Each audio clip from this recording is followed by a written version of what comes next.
దానికి నెక్స్ట్‌లో పక్కన ఉమ్. పుంలింగము, నపుంసకలింగము నపుంసకలింగం. అనే వివక్షలో మళ్ళీ ఏవో పదాలు రాశారు ఆ చూడండి. వేరే వేరే పదాలు కూడా ఉన్నాయండి. అక్కడక్కడ సక్తిన్ అనేది కూడా కనిపిస్తోంది. యా యా యా కానీ కనిపిస్తాయి. కరెక్ట్ గా అందుకని మనం ఉమ్, జస్ట్ థై/థైబోన్ లాగా తీసుకుంటే ఉమ్, మనకి ఎక్కడ ఉమ్, శక్తి కనబడినా సరే ఆ కాంబినేషన్ అయితే మ్యాచ్ అవుతోంది.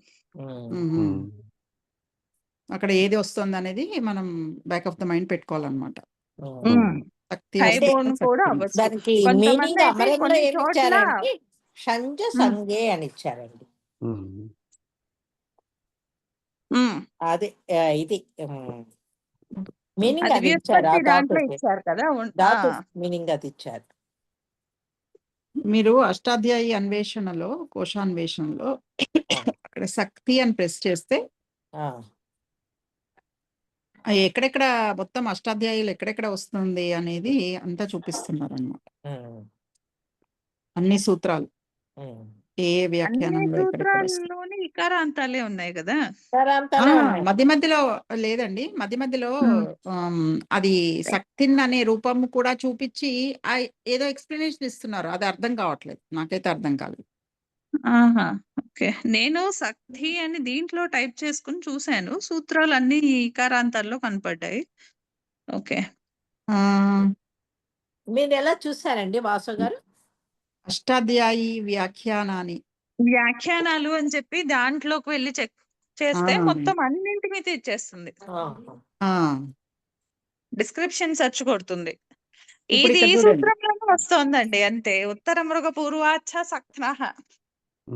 ఇప్పుడు మీరు శక్తి కొట్టారనుకోండి, కేవలం శక్తి అవును, కొడితే అంటే మనకి నాన్ రిలేటెడ్ సూత్రాలు కూడా చూపిస్తుంది. సిద్మాదిభ్యశ్చ దగ్గర నుంచి స్టార్ట్ చేశారు. అవును, అది మనకి ఇప్పుడు నాట్ రిలేటెడ్. నా పూజన అవును. ఇది కూడా ఛందస్సు నాట్ ఈచ రిలేటెడ్. ద్వివచనే సుషమాదిషు చ. నాకైతే శక్తి అని కొడితే ఉత్తర మృగ పూర్వాచ్ఛలో మాత్రమే శక్తిని కనబడుతుంది. మిగిలిన అన్ని చోట్ల కనీసం ఇంకొక 8 సూత్రాలు ఉన్నాయి శక్తితో. ఇప్పుడు ఇక్కడ చూడండి, ఏది 5/4/77లో చూడండి. 5, అచతుర, 4 విచతుర, సుచతుర. అక్కడ కూడా అక్కడక్కడ శక్తిని అలా కనిపిస్తున్నాయి. క్లీబం. అవునండి. అది జస్ట్ మీరు ఇకారాంత నపుంసకలింగానికి ద్వివచన బహువచనాల్లో చూపిస్తున్నారు కదా. అది నకారాంతం అయితే ఆ రూపం నకారాంతము అని కాదు కదా. అదే అదే శక్తిని యస్య సుశోభని అక్షిణి యస్యేతి చ విక అని అక్కడ ఎక్కడో ఏంటండి వాడారు. ఏమన్నారు మీరు? నపుంసకలింగము కాదండి. ఇప్పుడు మీరు శక్తిని అనే రూపాలు మీకు కనిపించాయి కదా. అది ఇకారాంతము అయిన నపుంసకలింగంలో శక్తిని శక్తిని అవే రూపాలు. అప్పుడు ప్రాతిపదిక శక్తినే వస్తుంది. శక్తి అది ఇకారాంతం. ఈ దీర్ఘ ఈకారాంతం అంటున్నారా? కాదు కాదు హ్రస్వ ఇకారాంతం అండి. మన రెగ్యులర్ అదేంటది ఇది వారి ప్రాతిపదిక లాగా హ్రస్వ ఇకారాంతం. ఓకే, అక్కడ నకారం అలా వస్తుందా? అక్కడ ఏమవుతుందంటే మీకు ఆ అనంగాదేశాల వలన లేకపోతే ఎక్కడో మీకు నకారం వచ్చి ఈ దీర్ఘాలు వస్తున్నాయి. ఆ అంగానికి ఉపదా దీర్ఘాలు వస్తున్నాయి అంతే. శౌచే ఉన్నాయి కదా, ఇన్హన్ పూషార్యంనాం శౌ. అలా ఇన్నంతమైన అంగానికి సర్వనామ స్థాన ప్రత్యయాలు పరమైనప్పుడు ఉపదా దీర్ఘం. ఎక్కడ ఈ ఒక్క సూత్రంలో మాత్రమే ఆ నకారం అన్నది కనిపిస్తుందండి. మిగిలింది ఎక్కడ కూడా కనిపించలేదు నాకు.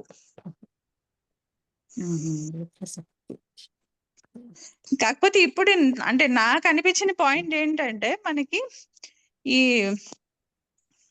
నకారమా ఈకారమా అన్నది పక్కన పెట్టిన అట్లీస్ట్ దాని యొక్క షష్ట్యంతం మాత్రము సక్నఃనే. ఇంకా మళ్ళీ దాని గురించి ఆలోచించక్కర్లేదు. ఎందుకంటే ఈ సూత్రంలో మృగ పూర్వాచ సక్నః అని పంచమిలో సక్నః అనే శబ్దాన్ని ఇచ్చారు కదా. సో అక్కడ పంచమ్యంతము షష్ట్యంతము రెండు ఒకటే అవుతాయి రూపాలు. పంచమి షష్ఠి ఒకటే అవుతాయి. అందుకని మన విగ్రహ వాక్యంలో నిన్న మనం చెప్పుకున్నది అలా యాజ్ ఇట్ ఈస్ గా వదిలేయచ్చు, సక్నః అనే. కాకపోతే జస్ట్ ఇంకొకటైతే మిగిలిపోయింది, అది న అన్నది మాత్రం ఇది తప్పు అని చెప్పడానికి లేకుండా ఈ డిక్షనరీస్ లో కూడా కొన్నింట్లో ఇస్తున్నారు వాళ్ళు, అన్నకారం ఉంది అన్నట్టు. అది ఉమ్. ఎందుకు అన్నదైతే ఐడియా రావట్లేదు, కానీ దాని బేస్ శక్తి శబ్దం. సో శక్తి స్లాష్ శక్తిన్ అంతే. ఇప్పుడు ఈ శక్తి అంతం సూత్రంలో ఆ, మనం చూసే సూత్రంలో సక్నః అనే అన్నది శబ్- మనకి సూత్రంలోనే ఉంది కదా, అది ఆ, పంచమి. ఆ, సో ఇప్పుడు దీని కానీ ప్రాతిపదిక పంచమి విభక్తి అంతము షష్ఠీ విభక్తి అంతము ఒకటే రూపాలు, ఒకటే రూపాలు. అంటే దీని కాబట్టి ప్రాతిపదిక మన ఏంటి? విగ్రహంకి మనకి ఫైనలైజ్ అయిపోయింది నిన్న మనం చెప్పుకున్నదే. అది శక్తినే వస్తుంది అంటున్నారు. ఆహా, అది శక్తిన్న వచ్చినా మనం ఇదే రూపం చెప్పుకోవాలి సక్నః అనే చెప్పుకోవాలి. అంతే. అక్కడ ఓకే. శక్తిన్ అన్నది ఎందుకు తీసుకుంటున్నాము అన్నది మనకి క్వాలిఫికేషన్ తెలియదు. ఇంకా అక్కడ వరకు రావాలి. ఓకే. మ్మ్. ఆ, ఏంటి ఇక్కడ ఒక చోట, అలాగే ఏదో ఒక డిక్షనరీలో కౌముది ధాతుపాఠంలో, ఆన్లైన్ కౌముది ధాతుపాఠంలో అలా కొన్ని చోట్ల మాత్రం శక్తిన్, అది కూడా ప్రత్యేకించి సూత్రానికి ఉపమాన వాచకాలు ఉన్నప్పుడు అనే రిఫరెన్స్ కనపడుతోంది. ఇంకొకటి సూత్రంలో కూడాను మ్మ్. వాడారు. ఈ మ్మ్. బహువ్రీహౌ శక్తష్ణౌ స్వాంగాత్ షచ్ అని. అది కూడా శక్తి అనే శబ్దం అండి. మీరు దాన్ని శక్తి అనే వృత్తిలో శబ్దం. చూసారంటే మ్మ్. శక్తి అనే శబ్దము మీకు సెర్చ్ రిజల్ట్ లో ఎందుకు వస్తుందంటే, అక్కడ దీర్ఘమైన శక్తులు కలిగిన వాడు అంటూ ఉన్నప్పుడు ఆ ద్వివచన బహువచనాలలో నకారం కలుస్తుంది కదా, నేను అందుకని కూడా మనకి సెర్చ్ రిజల్ట్ లో వస్తుంది. అది చూసే కన్ఫ్యూజ్ అయ్యాన్ని కూడా ఇప్పుడు మీరు క్లియర్ చేశారు. దీర్ఘే శక్తిని ఎస్య సహా, అక్కడ కూడా టచ్, అదే అక్కడ టచ్ కాదు షచ్ అనుకుంటా. షచ్ అండి. సమాసాంత ప్రత్యయం వస్తుంది. సమాసాంత షచ్ అండి. ఆ more than a అక్కడ second. ఇకారాంతము తప్పించి మనకి సూత్రపాఠంలో నకారంతో ఎక్కడ లేదండి ఇది. అస్థి అదే ఈ శక్తి అన్నది మాత్రం. సో అందుకని it is up to us. అంతే. కానీ నేను చెప్పాలనుకున్న పాయింట్ మాత్రము, ఏదున్నా సరే షష్ఠి అంతం మాత్రం మారదు. షష్ఠి అంతం మారదు. మాత్రం విగ్రహ వాక్యంలో మారదు. సక్నః అనే. తర్వాత టచ్ ప్రత్యయంత రూపం ఉంది చూడండి, అక్కడ కూడా ఏం మార్పు లేదు. టచ్ ప్రత్యయం విధించిన తర్వాత అంటే అది శక్తినైనా శక్తి అయినా ఒకటే రూపం అంటున్నారా? ఒకటే ఒకటేలాగా టచ్ అంతే కదా. ప్రత్యయం అంటే అంతే కదా. కరెక్ట్. అంటే మనకి ఈ అదే. సూత్రంలోనే చెప్పారు కదా ఆయన, పంచమ్యంతం అన్నారు. ఇక్కడ ఇది ఇకారాంతమైన నకారాంతమైన పంచమ్యంతము షష్ట్యంతము రెండు సమాన రూపాలే ఉంటాయి. కాబట్టి అక్కడ వరకు అయితే మనం క్లియర్ అయిపోయింది, లౌకిక విగ్రహ వాక్యం వరకు క్లియర్. నకారమా ఈకారమా అన్నది ఒక్కటి చూడాలి అంతే. వీళ్ళందరూ కూడా చక్కగా శక్నః అని మాత్రమే చెప్పి వదిలేస్తున్నారు, కానీ అది అవునండి. వికారాంతము అన్నట్టుగా ఏమి కానీ ఎక్కడో ఈ దీంట్లో వ్యాఖ్యానాలు మాత్రం ఒక దాంట్లో ఉన్నట్టుంది, శక్తి శబ్ద అని అయితే ఉన్నట్టుంది. అది సో ఫర్ నౌ మనం ప్రస్తుతానికి అట్లా పెట్టచ్చు. ఎంత కన్ఫ్యూజన్ ఎందుకు అంటారు, మీరు శక్తియే తీసుకోవచ్చు కూడా, నష్టం అయితే ఏమీ లేదు. శక్తి అయితే మనకు క్లియర్ గా తెలిసింది, ఉనాది అంటే ప్రత్యయాంతము. మనకు దాని ఆరిజిన్ తెలుసు, దాని ఏంటి అన్నది శక్తిని తెలుసు. ఆరిజిన్ తెలియదు మనకి, అసలు అదేంటి అన్నది మనకు తెలియదు. తెలియదు. అందుకని నోన్ దాంతో వెళ్ళిపోదాము అంటే మాత్రం శక్తి తీసేసుకుందాం అంతే. ఈకారాంత శబ్దం లాగా తీసుకుందాము. అలాగే నిన్న ప్రక్రియ చెప్పారు కదా శ్రీనివాస్ గారు, అలా ఎస్ఏ టీచర్తో అక్కడ లోపము. అది ఓకే. సో ఇప్పుడు ఇక్కడి నుంచి యాక్చువల్లీ మాట్లాడితే కౌముదిలో తర్వాత సూత్రము, ఇవాళ మనం చెప్పుకోవాల్సిన సూత్రము నావోద్విగోహ. కానీ ఈ నావోద్విగోహ కంటే పూర్వము కౌముది క్రమంలో మనకి మిస్ అయింది, కానీ కావాల్సింది మాత్రము ఘోరతద్ధితలుకి. ఆ సూత్రము సమాసాలు చెప్పేటప్పుడు చెప్పేశారు, ఆల్రెడీ చెప్పేశారు అది. ఉమ్. ఆల్రెడీ అయిపోయింది. అంటే అక్కడ తద్ధితార్థోత్తర పద సమాహారే చ అనే దగ్గరే కౌముదిలో వచ్చేసింది ఘోర తద్ధితలుకి. కాకపోతే మనము ఉమ్. అది యూజ్ చేస్తూ మనము ప్రక్రియ చెప్పుకున్నాం కానీ అది డీటెయిల్ గా అయితే డిస్కస్ చేసుకోలేదు ఆ సూత్రము. అవునండి, అందుకని అదొకసారి చూద్దామండి. డిస్కస్ చేసుకుని తర్వాత వెంటనే నావోద్విగోహకొద్దాం. ఉమ్. అప్పుడు మనకి ఇక్కడ ఈ మండుక ప్లుతితో వచ్చినటువంటి అతిథితలుకి కూడా అర్థమైపోతుంది. ఉమ్. అందుకని కొంచెం కౌముది క్రమాన్ని కొద్దిగా డీవియేట్ చేస్తూ ఘోర తద్ధితలుకి. ఘోరతలోకి వెళ్దామా? 5/4/92. 5/4/92. ఉమ్. అంటే ఈ సూత్రము మనము రూపాలు చూసుకునేటప్పుడు చూసుకున్నాం. కాకపోతే జస్ట్ ప్రక్రియకి ఎంత కావాలో అంతే చూసాం. గో దీంతో శబ్దానికి చూసుకున్నామండి, దీనికి చూడలేదు. తత్పురుష సమాసాంత టచ్ ప్రత్యయం గురించి అప్పుడు టచ్ లేదు, మనం టచ్ చేయలేదు అప్పుడు. చేయలేదు. అంటే ఎక్కడైనా ఏమైనా చూసామా లేదా అన్నది కూడా నాకైతే ఎగ్జాక్ట్లీ గుర్తులేదు. చూసాం, గో శబ్దాన్ని గురించి చూసుకోమండి. నేను తర్వాత కౌముద క్రమంలో వస్తుందేమో అనుకున్నాను, కానీ చూస్తే ఇది ఆల్రెడీ అయిపోయింది కాబట్టి ఇది ఒకసారి చూసుకుని అప్పుడు నావోద్విగోహకి వెళ్దాం. మరి ఓకే. 5/4/92. గోహ అతద్ధిత లుకి. గోహ్ పంచమి ఏకవచనం. అనువృత్తిలోకి తత్పురుషస్య టచ్. అధికారః ప్రత్యయః పరశ్చ ఆద్యుతాత్తశ్చ జ్ఞా ప్రాతిపదికాత్ తద్ధితాః సమాసాంతాః వా. అనివృత్తితో కూడినటువంటి సూత్రము తత్పురుషస్య గోహ్ అతద్ధితలుకి టచ్. సో ఇక్కడ మనకి తత్పురుషస్య అంటే తత్పురుష సమాసములో గోహ్ పంచమి ఏకవచనము. ఇక్కడ పంచమి ఉంది కాబట్టి ఇక్కడ మనము తస్మాదితి ఉత్తరస్య అనే పరిభాషతో గోహ్ పరతః. అలాగే ఏం జరుగుతుంది? గోహ్ పరతః టచ్ ఎప్పుడు? అతద్ధితలుకి. అంటే తద్ధిత ప్రత్యయము లుక్ కానప్పుడు తత్పురుష సమాసంలో గో అంతములో ఉన్నటువంటి తత్పురుష సమాసము కంటే పరములో టచ్ అనే సమాసాంత ప్రత్యయము. ఇక్కడికి మనం గమనిస్తే కేవలము ఉత్తర పదము మీద మాత్రమే ఫోకస్ ఉంది. గో అన్నది ఉత్తర పదంలో ఉండాలి, అలాగే అది తత్పురుష సమాసం అయి ఉండాలి. ఆ తత్పురుష సమాసము ఎటువంటి తత్పురుష సమాసం అయి ఉండాలి? తదిత ప్రత్యయము లుక్ కానటువంటిది అయి ఉండాలి. అలా ఉన్నప్పుడు టచ్ అనే సమాసాంత ప్రత్యయము. ఇక్కడ మరి రెండు డిఫరెంట్ గా అనిపించేట్లా వినటానికి. మనమేమో తత్పురుష సమాసం అంటున్నాం, బాగుంది. మరి అక్కడ తద్ధిత ప్రత్యయం అంటూ ఎందుకు చెప్తున్నారు? ఇది వేరే వృత్తి, మరి అది వేరే వృత్తి కదా. మళ్ళీ ప్రశ్న అడగదా? మనము చూసేదేమో సమాసాలు, ఇక్కడ ఉన్న సంజ్ఞ ఏమో తత్పురుష సమాసాలు.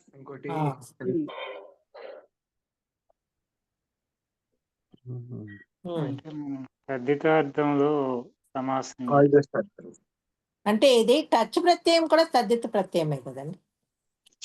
అవును, కానీ ఇక్కడ కండిషన్ కానీ వస్తుందో condition చూడండి. అది. ఒక తత్పురుష సమస్త పద ప్రాతిపదిక ఉంది.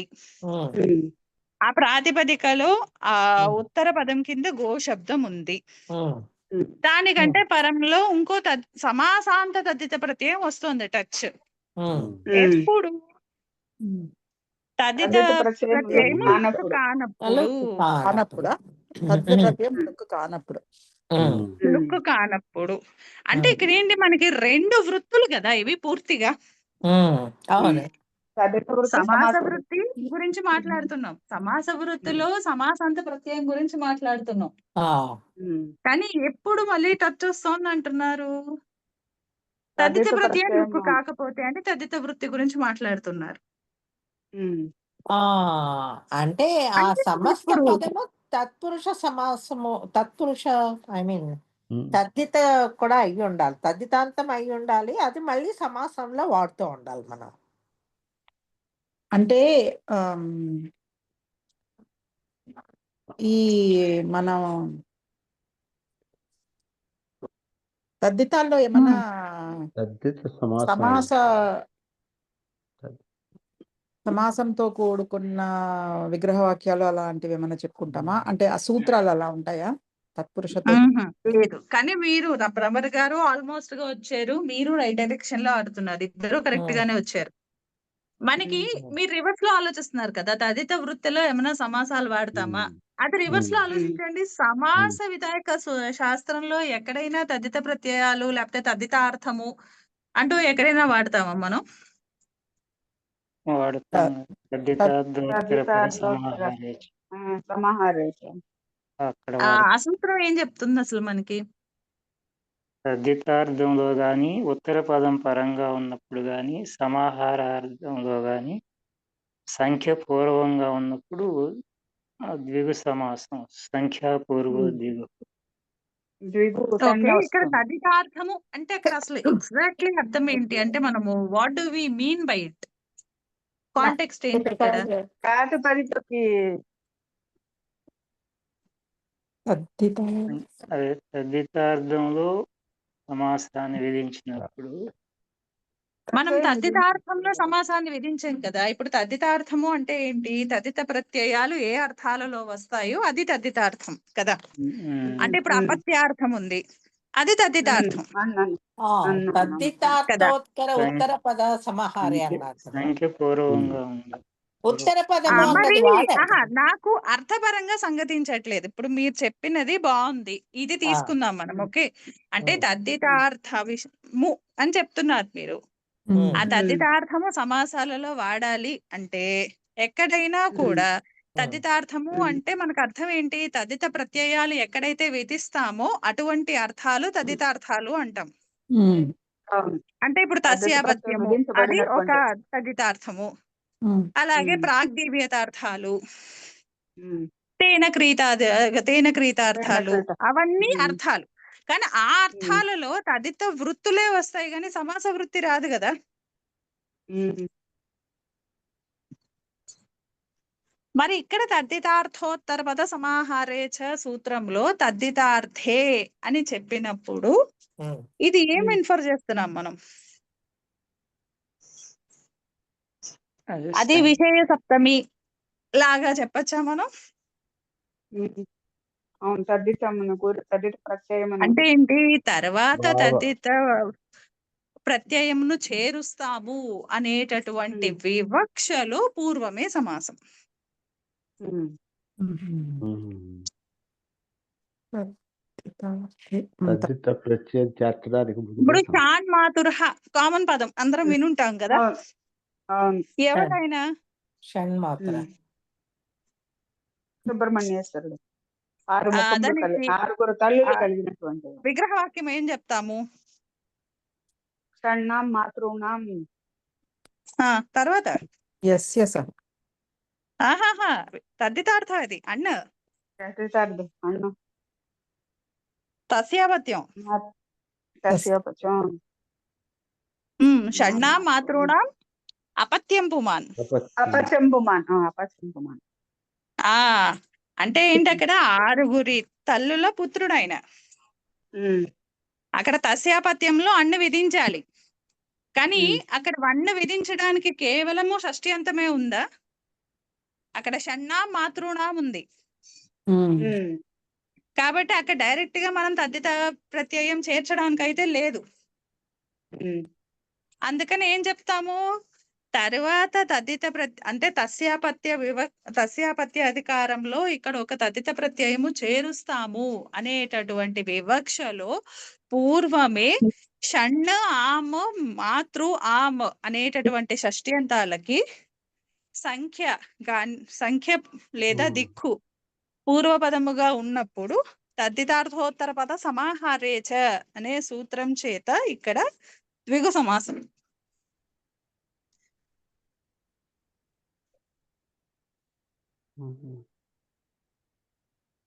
అది చెప్పారు ఇదివరకు కూడా చెప్పారు. మనం మర్చిపోయాం మనం. అవునవును చెప్పారు. అవును. ఓకే. సరే ఇప్పుడు రిఫ్రెష్ వచ్చిందా? ఉమ్. ఆ, ఆ, అంటే ఇప్పుడు does it make sense now? ఇప్పుడు మనం ఉమ్. తత్పురుషస్య అనే సమాసము గురించి మాట్లాడుతూ ఉమ్, అతద్ధితలుకి అని అక్కడ తద్ధిత ప్రత్యయం గురించి ఎందుకు మాట్లాడుతున్నారు? ఉమ్, ఎందుకంటే ఇప్పుడు రెండు వృత్తులు ఇండిపెండెంట్ కదా జనరల్ గా. ఆ, అవును. అవును. అంటే ఈ వృత్తి ఉన్నప్పుడు ఆ వృత్తి అక్కడ ఉంటుంది అని మనం ఏం చెప్పలేం. దాని మీద రెస్ట్రిక్షన్ పెట్టడానికి లేదు కదా. ఉమ్, అవును. అంటే ఒక డిపెండెన్సీ ఉన్నప్పుడు మాత్రమే మనం ఇలా చేయడానికి ఉంటుంది. ఉమ్, ఆ డిపెండెన్సీ ఎక్కడ సమాస శాస్త్రంలో ఉంది? తద్ధితార్థ విషయంలో కేవలము ఉమ్. తద్ధితార్థోత్తర ద్విగు పద సమాహారేచ సూత్రంలో ఉమ్. ద్విగు సమాసానికి ద్విగు మాత్రమే సమాసాంతానికి మాత్రం తద్ధితార్థ ఉంది. విషయములో అంటే తరువాత తద్ధిత ప్రత్యయము విధిస్తాము అనేటటువంటి వివక్షలో పూర్వమే దిక్వాచకం పూర్వమే సంఖ్యావాచకము పూర్వపదముగా ఉన్నప్పుడు తద్ధిత ఉమ్. ప్రత్యయాన్ని విధించే కంటే పూర్వమే సమాసము. ఉమ్. ఈ కాన్సెప్ట్ క్లియర్ గా ఉంది కదా ఇప్పుడు. అంటే తత్పురుషకి అవును. తద్ధితార్థకి రిలేషన్. ఉమ్. ఇప్పుడు ఇక్కడ మనం సూత్రంలో చూద్దాం. అతద్ధితలుకి ఉమ్. అంటే మనకి తద్ధిత ప్రత్యయము లుక్కు కానప్పుడు అన్నదైతే తెలుస్తోంది మనకి. ఉమ్, అవును. ఏ తద్ధిత ప్రత్యయం లుక్కు కానప్పుడనా లేకపోతే ఆల్రెడీ మనం డిపెండెన్సీ చూసాం. అక్కడ తద్ధిత ప్రత్యయము వస్తుంది వస్తుంది. అనేటటువంటి వివక్షలోనే మనం పూర్వంగా సమాసం చేసాం. ఉమ్, ఉమ్. అంటే ఏ తదిత ప్రత్యయము నిమిత్తముగా పెట్టుకుని మనం సమాసం తత్పురుష సమాసము చేసామో అటువంటి తదిత ప్రత్యయము లుక్కు కానప్పుడు మాత్రమే టచ్ అనే సమాసాంత ప్రత్యయం. ఉమ్, ఉమ్. ఇంకొకసారి చెప్పు. ఆ ఇవి రెండు ఇండిపెండెంట్ కాదు కదా. మనం ద్విగు సమాసంలో చూసాం. తద్ధిత అవును. తదిత ప్రత్యయము విధిస్తాము అనేటటువంటి నెక్స్ట్ స్టెప్ లో వివక్ష. తదిత ప్రత్యయం విధిస్తాము అని చెప్పి తదిత ప్రత్యయం విధించకుండానే పూర్వం సమాసం చెప్తున్నాం. ఉమ్. అంటే ఏంటి? సమాసానికి నిమిత్తం ఈ సమాసం చేయడానికి ఎలిజిబిలిటీ ఎలా వచ్చింది? తర్వాత స్టెప్ లో తద్ధిత మనం తదిత ప్రత్యయం ప్రత్యయం విధిస్తాము అనే మనం ముందర చేస్తున్నాం. వివక్షలో. అవును. అలా తత్పురుష సమాస నిర్మాణానికి నిమిత్తమైనటువంటి తదిత ప్రత్యయము లుక్కు కానప్పుడు కానప్పుడు. ఓకే. టచ్ అనే సమాసాంత ప్రత్యయం. ఉమ్. అంటే లుక్ అవుతున్న ఉదాహరణ ఒకటి చూస్తే అప్పుడు ఇంకా బాగా మనకి ఆ, ఉదాహరణ చూస్తే క్లియర్ clear గా ఎగ్జాంపుల్ తెలిసిపోతుంది. తోటే. ఆ, ఉమ్. ఇది ఉదాహరణలు చూస్తే క్లియర్ గా కాన్సెప్ట్ తెలుస్తుంది. కొంచెం మనము ఈ ఆర్ధధాతుక వివక్ష ఉంటుంది చూడండి. ఉమ్, ఆ కాన్సెప్ట్ లాగా అనిపిస్తుంది. ఆ, అదే అండి విశేషోక్తమి కదా. ఆ, ఆ, ఆ, ఆర్ధధాతుకి విశేషం. అలాగే ఆ, ఇప్పుడు ఆదేశ ఉపదేశ అశితి.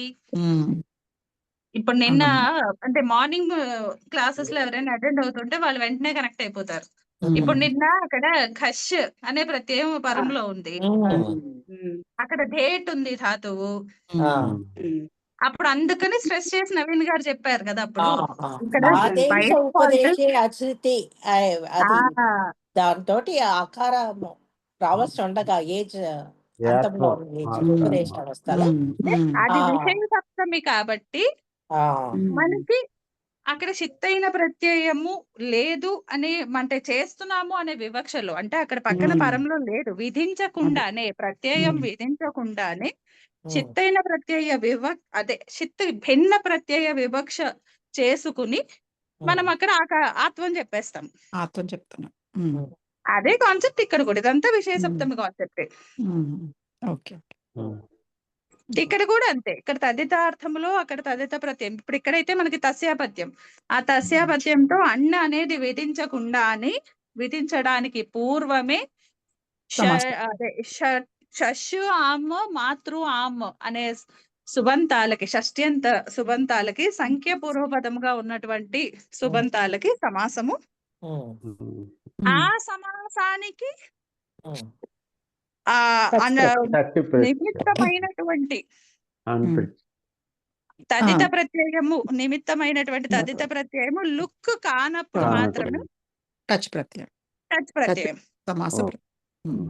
నేను చెప్పిన ఎగ్జాంపుల్ ఇక్కడ ఫిట్ కాదు, ఎందుకంటే మాతృ ఉంది కాబట్టి. లేదా ఇప్పుడు 6 గోవుల నుండి వచ్చినది ఉమ్. అని లేదా 6 గోవులతో కొనబడినది అని తేన క్రీతాధికారము, లేకపోతే అక్కడ ఇప్పుడు అండి తథా టెక్కి ఇది వస్తుందండి, లిక్ వస్తుందండి. అంటే అది అక్కడ మనకు తెలిసిపోతుంది క్లియర్ గా. ఆ, పక్కన తదిత ప్రత్యయం లుక్ అయితే అది ముందర ఆ, ఇదంతా అంటిసిపేట్ చేసేస్తాం అన్నమాట. ఇక్కడ ఉమ్, మనము ఈ అధికారంలో ఈ ప్రత్యయం పెడదాం అనుకుంటున్నాము, ఈ ఉమ్, ప్రత్యయం లుక్ అయిపోయే ప్రత్యయము, ఆ, అందుకని ఆ, ఇక్కడ టచ్ రాదు. అక్కడ అది లుక్ అవ్వని ప్రత్యయము, అప్పుడు టచ్ వస్తుంది అని. టచ్ వస్తుంది. అది exactly that is how should proceed. అందుకని ఇది అట్లీస్ట్ ఇక్కడ వరకు కాన్సెప్ట్ క్లియర్ గా ఉంటే ఎగ్జాంపుల్స్ లో ఇంకా మనకున్న డౌట్స్ ఏమైనా ఉన్నా సరే ఎగ్జాంపుల్స్ లో క్లియర్ అయిపోతుంది. ఫస్ట్ ముందర ఆ లుక్ వచ్చేటటువంటిది రానిది ముందర చూసి జనరల్ ఎగ్జాంపుల్స్ లాస్ట్ లో చూద్దాం. సో ఇక్కడ మనకి ఆన్లైన్ లో 3వ ప్రక్రియ ఉంది. పంచభ్యః గోభ్యః ఆగతమా. హ్మ్. ఉమ్. 5 ఆవుల నుండి వచ్చినది. 5 ఆవుల నుంచి వచ్చినది ఆగతం. సో అక్కడ పంచభ్యః గోభ్యః ఆగతం అన్నది లౌకిక విగ్రహ వాక్యము. ఉమ్. ఇక్కడ మనకి తెలుస్తుంది ఆగతము అని చెప్తున్నారు. అలాగే ఈ సుబంతాలు కూడా పంచమ్యంతాలు ఉమ్. కాబట్టి ఈ అధికారం కూడా మనకు అర్థమైపోతుంది. తతః ఆగతః అనే అర్థంలో అక్కడ మనం విగ్రహవాక్యం అయితే రాసాము. ఉమ్. ఇప్పుడు ఈ అర్థంలో మనం దానికి సంబంధించిన ప్రత్యయము డైరెక్ట్ గా విధించగలమా?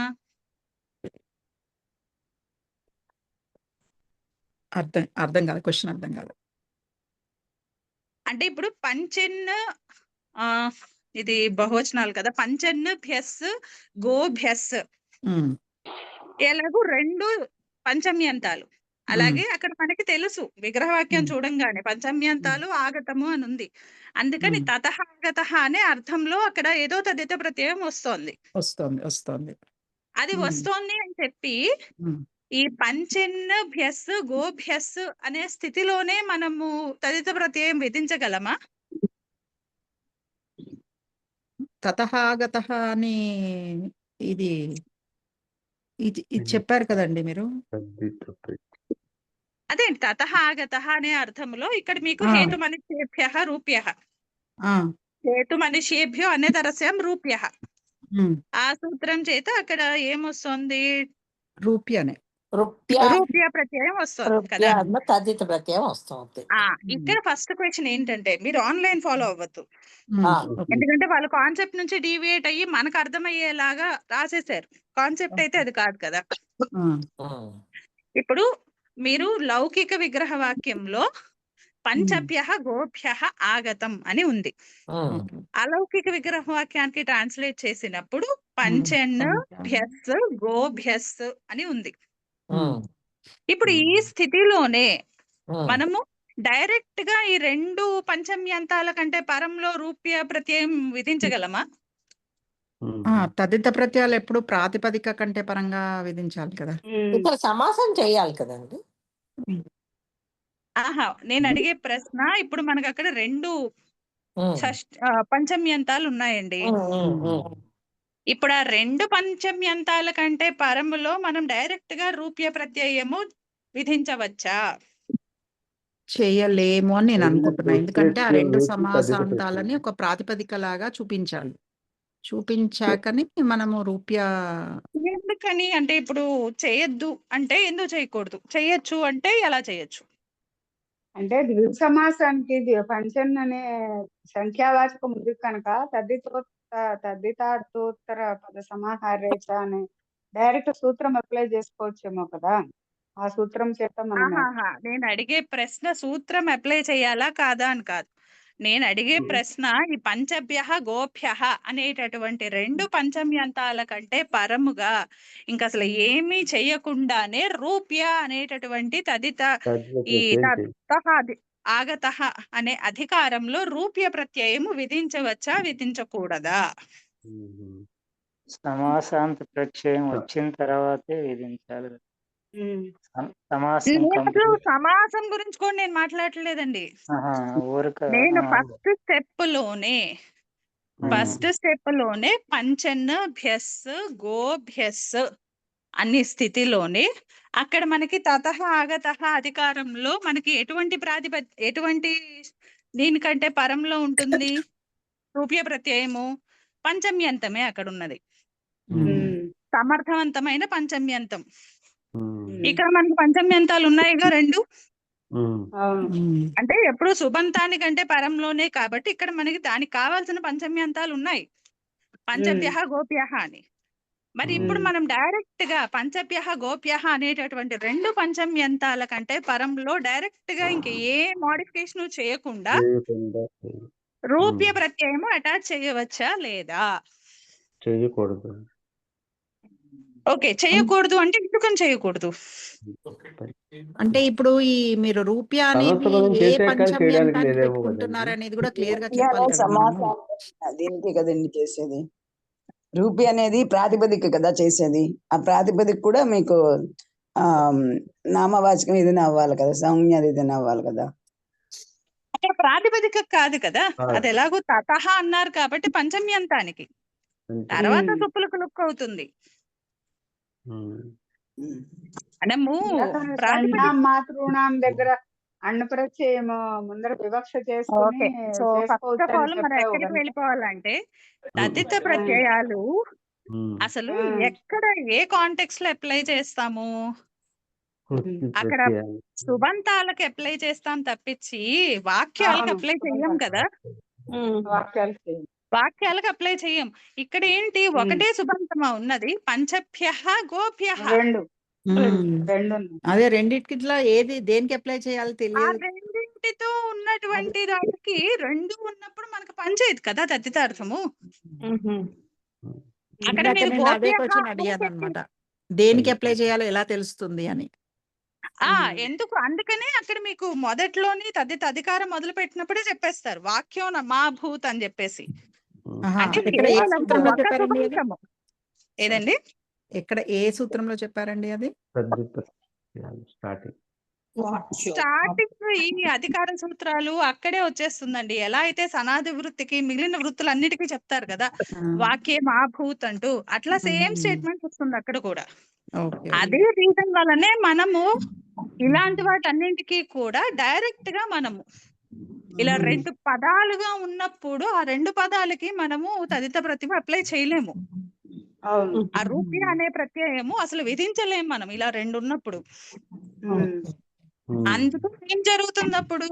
ఆ ప్రత్యయం విధించాలి అంటే ఆ రెండు అర్థాలు అంటే పంచభ్యః గోభ్యః ఆ రెండింటితో అర్థపరంగా సరిపోయేటటువంటి ఇంకొక ప్రాతిపదిక సిద్ధించాక ఆ ప్రాతిపదిక కంటే పరంలోనే రూప్య ప్రత్యయం చేయడానికి అవుతుంది. అక్కడ ఒక సమస్త పదము తయారు చేసి దానికంటే ఒక సుబంతం అంటే గోభ్య అనేది సుబంతం కాదు కాబట్టి సుబంతమేనండి, కానీ అది ఒకటే సుబంతం కాలేదు కదా. అక్కడ రెండు సుబంతాలు వచ్చేసాయి. ఒక సమాసం చేయాలి. సమాసం చేసిన తర్వాత అంటే ఇన్ ద బ్యాక్గ్రౌండ్ తదిత ప్రత్యయానికి ఏమైనా లుక్ వస్తుందా అన్నది కూడా చూసుకోవాలి. ఇంకా సమాసాల వరకు వెళ్ళలేదండి, ప్రిలిమినరీ స్టెప్స్ లోనే ఉన్నారు. అలా లుక్ వరకు వెళ్ళొద్దు. నేను ఫస్ట్ లుక్ వరకు వెళ్ళట్లేదు ఇంకా. అలా కాదు, నేను చెప్తున్నది ఏంటంటే ఈ రెండు పదాలు ఉన్నాయి ఇప్పుడు మనకు సుబంత, రెండు పదాలు ఉన్నాయి. రెండు పదాల కంటే పరంగా మనము తద్దిత ప్రత్యయం విధించలేము అని అంటున్నారు. రెండు పదాలు ఉన్నాయి కదా, పంచభ్యః గోభ్యః, వాటి రెండింటి మధ్య మీకు అవదని అంటూ క్లియర్ గా చెప్తున్నా అవదు కదా. అలాంటప్పుడు నేను అంటున్నది ఏంటంటే అక్కడ సమాసం చేసుకున్న తర్వాతే విధించాలేమో ఇది అంతే. కాకపోతే నేను దానికి అక్కడ సమాసమే ఎందుకు కావాలి అన్న దానికి క్వశ్చన్ అన్నమాట. నేను ఇప్పుడు డైరెక్ట్ గా అక్కడ సమాసం ఎందుకు అంటే మీరు చెప్పేస్తారు, అందుకని నేను ఎక్కడ హింట్ ఇవ్వకుండా మీకు తదితల వైపు నుంచి వచ్చాను ప్రశ్నలు. మనం తదితనే కాదు ఏ వృత్తి అయినా సరే, సనాది వృత్తి అవ్వండి, మహాంతం పుత్రం అంటూ చెప్తాను అనుకోండి, మహాంతం పుత్రం ఆత్మనః ఇచ్చతి క్యచ్. అక్కడ కూడా ఏమైపోయింది? సుపహ ఆత్మనః క్యచ్. అక్కడ ఒక సుబంతాన్ని కంటే పరంగా ఒక సుబంతమే ఉండాలి అక్కడ. ఇంకా మిగిలింది ఏమైనా ఉంటే కనుక అది వాక్యార్థంలో తీసుకుంటుంది తప్పించి అక్కడ వృత్తి జరగదు. అందుకని అక్కడ వృత్తి జరగాలి అంటే మహాంతం పుత్రానికి అక్కడ సమాసం చేసి అప్పుడు మహత్పుత్ర చెప్పుకుని మహత్పుత్రం ఆత్మనః ఇచ్చేటి అని అప్పుడే క్యాచ్ పెట్టుకోవడానికి ఉంటుంది మనం. Same applies to all the other వృత్తులు. తనాది వృత్తి అవ్వండి, కృదంత వృత్తి అవ్వండి, ఏదైనా సరే. కృదంత వృత్తే తీసుకోండి, మీరు లైవ్ లో నడుస్తోంది కదా మనకి. మహాంతం కుంభం కరోతి ఇతి ఎలా చెప్తాం మనం? అక్కడ కుంభం కరోతి ఇది కుంభకార చెప్పేసి మహాంతం కుంభకార అంటామా? అసలు వృత్తి జరుగుతుందా? జరగదు. ఎప్పుడైతే అక్కడ కర్మ స్టేట్ లో ఒక సుబంతం కాకుండా మల్టిపుల్ ఉన్నాయో, ఒకటిని మించింది అక్కడ ఉండేసరికి అది వాక్యార్థంలోనే ఉండిపోతుంది. అన్లెస్ మనం అక్కడ సమాస వృత్తి చేత ఏకపదం చేయాలి దాన్ని. ఆ ఏకపదం అయితే గాని మనకి ఇక్కడ కృతవృత్తిలో కూడా మనకి పనిచేయదు. అవునండి, అవునండి. అప్పుడే మనకి మహాకుంభకార ఎలా అవుతోంది?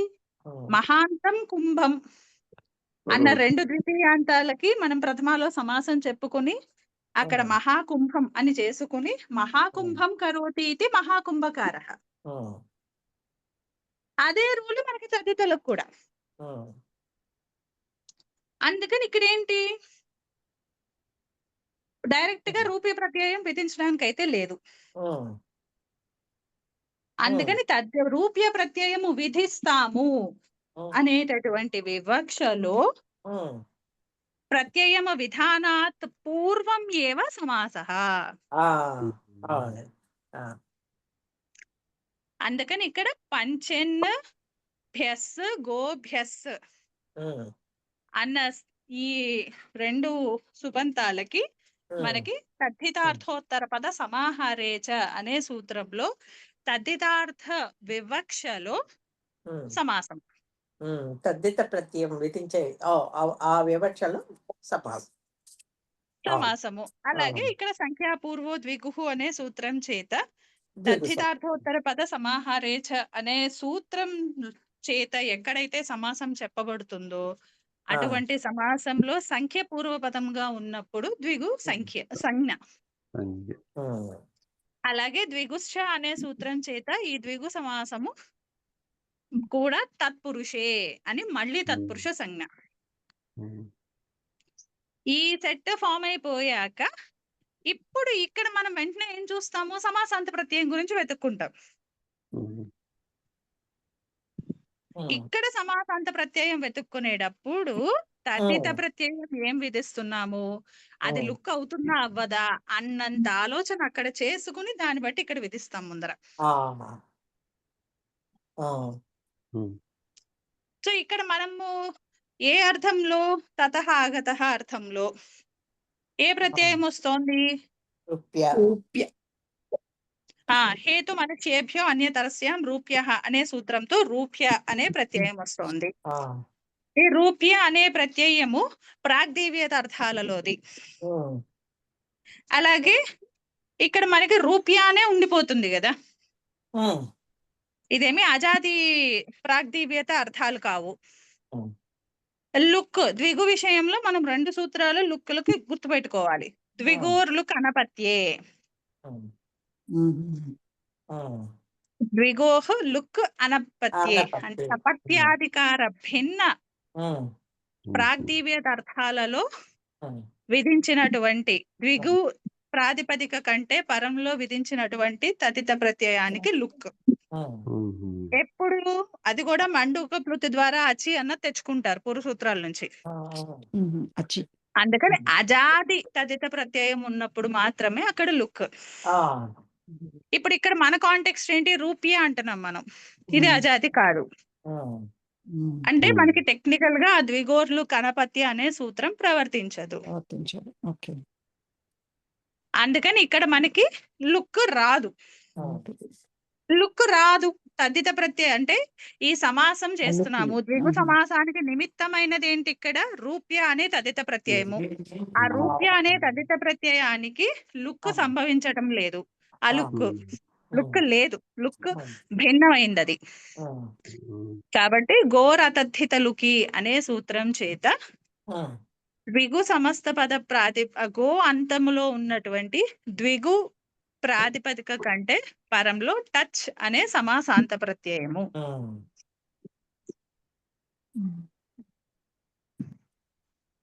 అప్పుడు మనకి పంచెన్ భ్యస్ గో భ్యస్ టచ్. కానీ ఇక్కడ జనరల్ గా ఏం చెప్తామంటే ఈ మొత్తం అంతా అన్ని స్టేట్మెంట్స్ ఒక చాలా పెద్ద పారాగ్రాఫ్ రాసేసి గాని అలౌకిక విగ్రహ వాక్యం రాయకూడదు. అంటే టచ్ పెట్టాం కదా అని టచ్ అలౌకిక విగ్రహ వాక్యంలో ఇంకొక స్టేట్మెంట్ లాగా రాయడానికి లేదు. ఎందుకని? ఇండిపెండెంట్ ఎగ్జిస్టెన్స్ లేదు ద్విగుకి. ఆ పరంలో ఉండాలి కంపల్సరీగా రూప్య ప్రత్యయం. కాబట్టి ఇక్కడతో మనం సెంటెన్స్ ఆపి మళ్ళీ నెక్స్ట్ సెంటెన్స్ రాసుకోవాలి.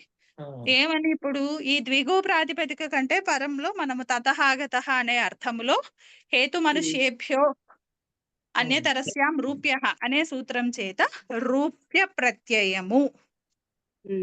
ఇక్కడికి ఫుల్ స్టాప్ పెట్టుకుని ఇప్పుడు మొదటి అలౌకిక విగ్రహ వాక్యం వస్తుంది మనకి.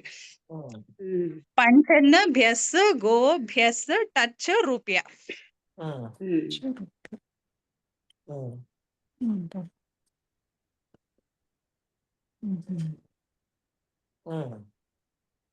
ఇది ఇప్పుడు పంచెన్ వ్యస్ ఓ వ్యస్ ఇది ఇక్కడ సమాసం చేశాం కదా మనం ఆల్రెడీ అంతే, సమాసము చేసాము. అలాగే సమాసాంత ప్రత్యయాన్ని కూడా విధించాము. ఆ కాంబినేషన్ లోనే మనం రూప్య ప్రత్యయాన్ని కూడా విధించాము. అంటే ఇప్పుడు ప్రాతిపదిక సంజ్ఞ వచ్చింది కదా. అంటే సమాసత్వాత అంటే ప్రత్యయం పెట్టేశాక అప్పుడు మళ్ళీ మనం వెనక్కి వచ్చి చెప్పుకుంటాం అనమాట. మన మధ్యలో ఎక్కడైనా కన్ఫ్యూజ్ అవుతామేమోనని. కానీ అక్కడ మన మైండ్ లో రన్ అవ్వాల్సింది ఏంటంటే సిద్ధాంతం పరంగా పంచన్న భ్యస్ గోభ్యస్ టచ్ ఆ దాంట్లో వచ్చినటువంటి సమాస్త ప్రాతిపదిక దానికంటే పరంలోనే రూప్య ప్రత్యయం వస్తోంది. అక్కడ కూడా మనకి తెలియకుండా భ్యస్ అన్నది కూడా యాడ్ చేసుకోవాలి. ఎందుకంటే ఇది తథాస ఆగత అర్థంలో ఉంది కాబట్టి కంపల్సరీగా అక్కడ కూడా పంచమ్యంతం అపేక్ష ఉంది. అంటే ఇప్పుడు మనకి లౌకిక విగ్రహ వాక్యం నుంచి అలౌకిక విగ్రహ వాక్యానికి వచ్చేసరికి ఫస్ట్ సెట్ లో పంచన్ భ్యస్ గోభ్యస్ టచ్, అక్కడికి ద్విగు సమస్త పద ప్రాతిపదిక, ఆ ప్రాతిపదిక పెద్ద బ్రాకెట్ పెట్టుకుని ఆ ప్రాతిపదిక కంటే పరంలో మనము పంచమి విభక్తి పెట్టుకుంటాము. భ్యస్ భ్యస్ ఇది ఏకవచనంలో చెప్పుకోవచ్చు కాబట్టి ఇప్పుడు న్యస్, దానికంటే పరంలోనే రూప్య ప్రత్యయం. ఇది మనకి పూర్వీకులు అంటే ఇప్పుడు కాశిక న్యాసము పదమంజరి వాళ్ళందరూ ఫాలో అవ్వాలి అని చెప్పేటటువంటి ఒక సిద్ధాంతం. ఇక్కడ మీకు కాంప్లెక్సిటీ అర్థమవుతుంది కదా, అంటే ఎంత గుర్తుపెట్టుకోవాలి అన్నది. ఈ కాంప్లెక్సిటీని మనకి కొంచెం తేలిక చేయడానికి నవీన వైయాకరణలు ఏమంటున్నారంటే మీరు ఇంత కష్టపడద్దు, మీరు సమాసం చెప్పుకోండి, ముందు ప్రత్యయం చెప్పుకోండి, అప్పుడు మీకు ప్రత్యయం ఏమొస్తుందో తెలుస్తుంది. తదిత ప్రత్యయము, ఆ తదిత ప్రత్యయం చెప్పుకున్నాక సమాసం చెప్పుకోండి. ఆ ప్రత్యయానికి లుక్ వచ్చిందా లేదా అప్పుడు లుక్ విధి కూడా అక్కడ చెప్పేసుకోండి. దాని తర్వాత అప్పుడు టచ్ పెట్టుకోండి. అంటే ఇంత మీ మైండ్ లో చెయ్యక్కర్లేదు, మీరు పేపర్ లో రాసుకోండి అని మనకు ఒక వెసులుబాటు ఇచ్చారనమాట. అందుకని రెండు పక్షాలు కనిపిస్తున్నాయి మనకి. ఆన్లైన్ లో కనిపించే పక్షం ఇది. అక్కడ క్లియర్ గా ఓకే, ఇక్కడ రూప్య ప్రత్యయము విధించబోతున్నాము, తర్వాత సమాసం చేస్తున్నాము. దాని తర్వాత ఏం చెప్పారు? సమాసము ప్రత్యయము రెండు ఉన్నప్పుడు ఇప్పుడు అక్కడ లుక్ అవ్వట్లేదు కాబట్టి సమాసాంత ప్రత్యయము టచ్ వస్తుంది. కానీ మళ్ళీ కేర్ఫుల్ గా ఉండండి, మనం బై మిస్టేక్ గా రూప్యకి పారంలో టచ్ పెడతామేమోనని మళ్ళీ ఒక నోట్ ఇస్తారు. ఏమి? ఈ సమాసాంత ప్రత్యయం అన్నది సమాసం యొక్క అంత్య అవయవం. అంతేగాని మనం చేర్చే తదిత ప్రత్యయానికి దానికి సంబంధం లేదు. లేదు. కాబట్టి టచ్ ఎప్పుడు కూడా సమాసం ఎక్కడితో ఉందో దాని యొక్క ఉత్తర పదానికంటే పరంలోనే వస్తుంది. అందుకని మధ్యలో ఇన్సర్ట్ చేస్తారు మళ్ళీ పంచన్ను గో టచ్ రూపియా అని. So it is up to you. మీరు ఇప్పుడు ఇదే ఈజీగా ఉంది. ఏది ఈజీగా ఉంది అని. ఇది కూడా ఇట్ ఈస్ యాక్సెప్టబుల్. చక్కగా ఇట్ ఈస్ సమాసం చేసి యాక్సెప్టబుల్. అంటే ఏదో తప్పైతే అదే ఏమీ కాదు. ఇది అదే కొంచెం సమాసం మొదటి తయారు చేసేసుకుని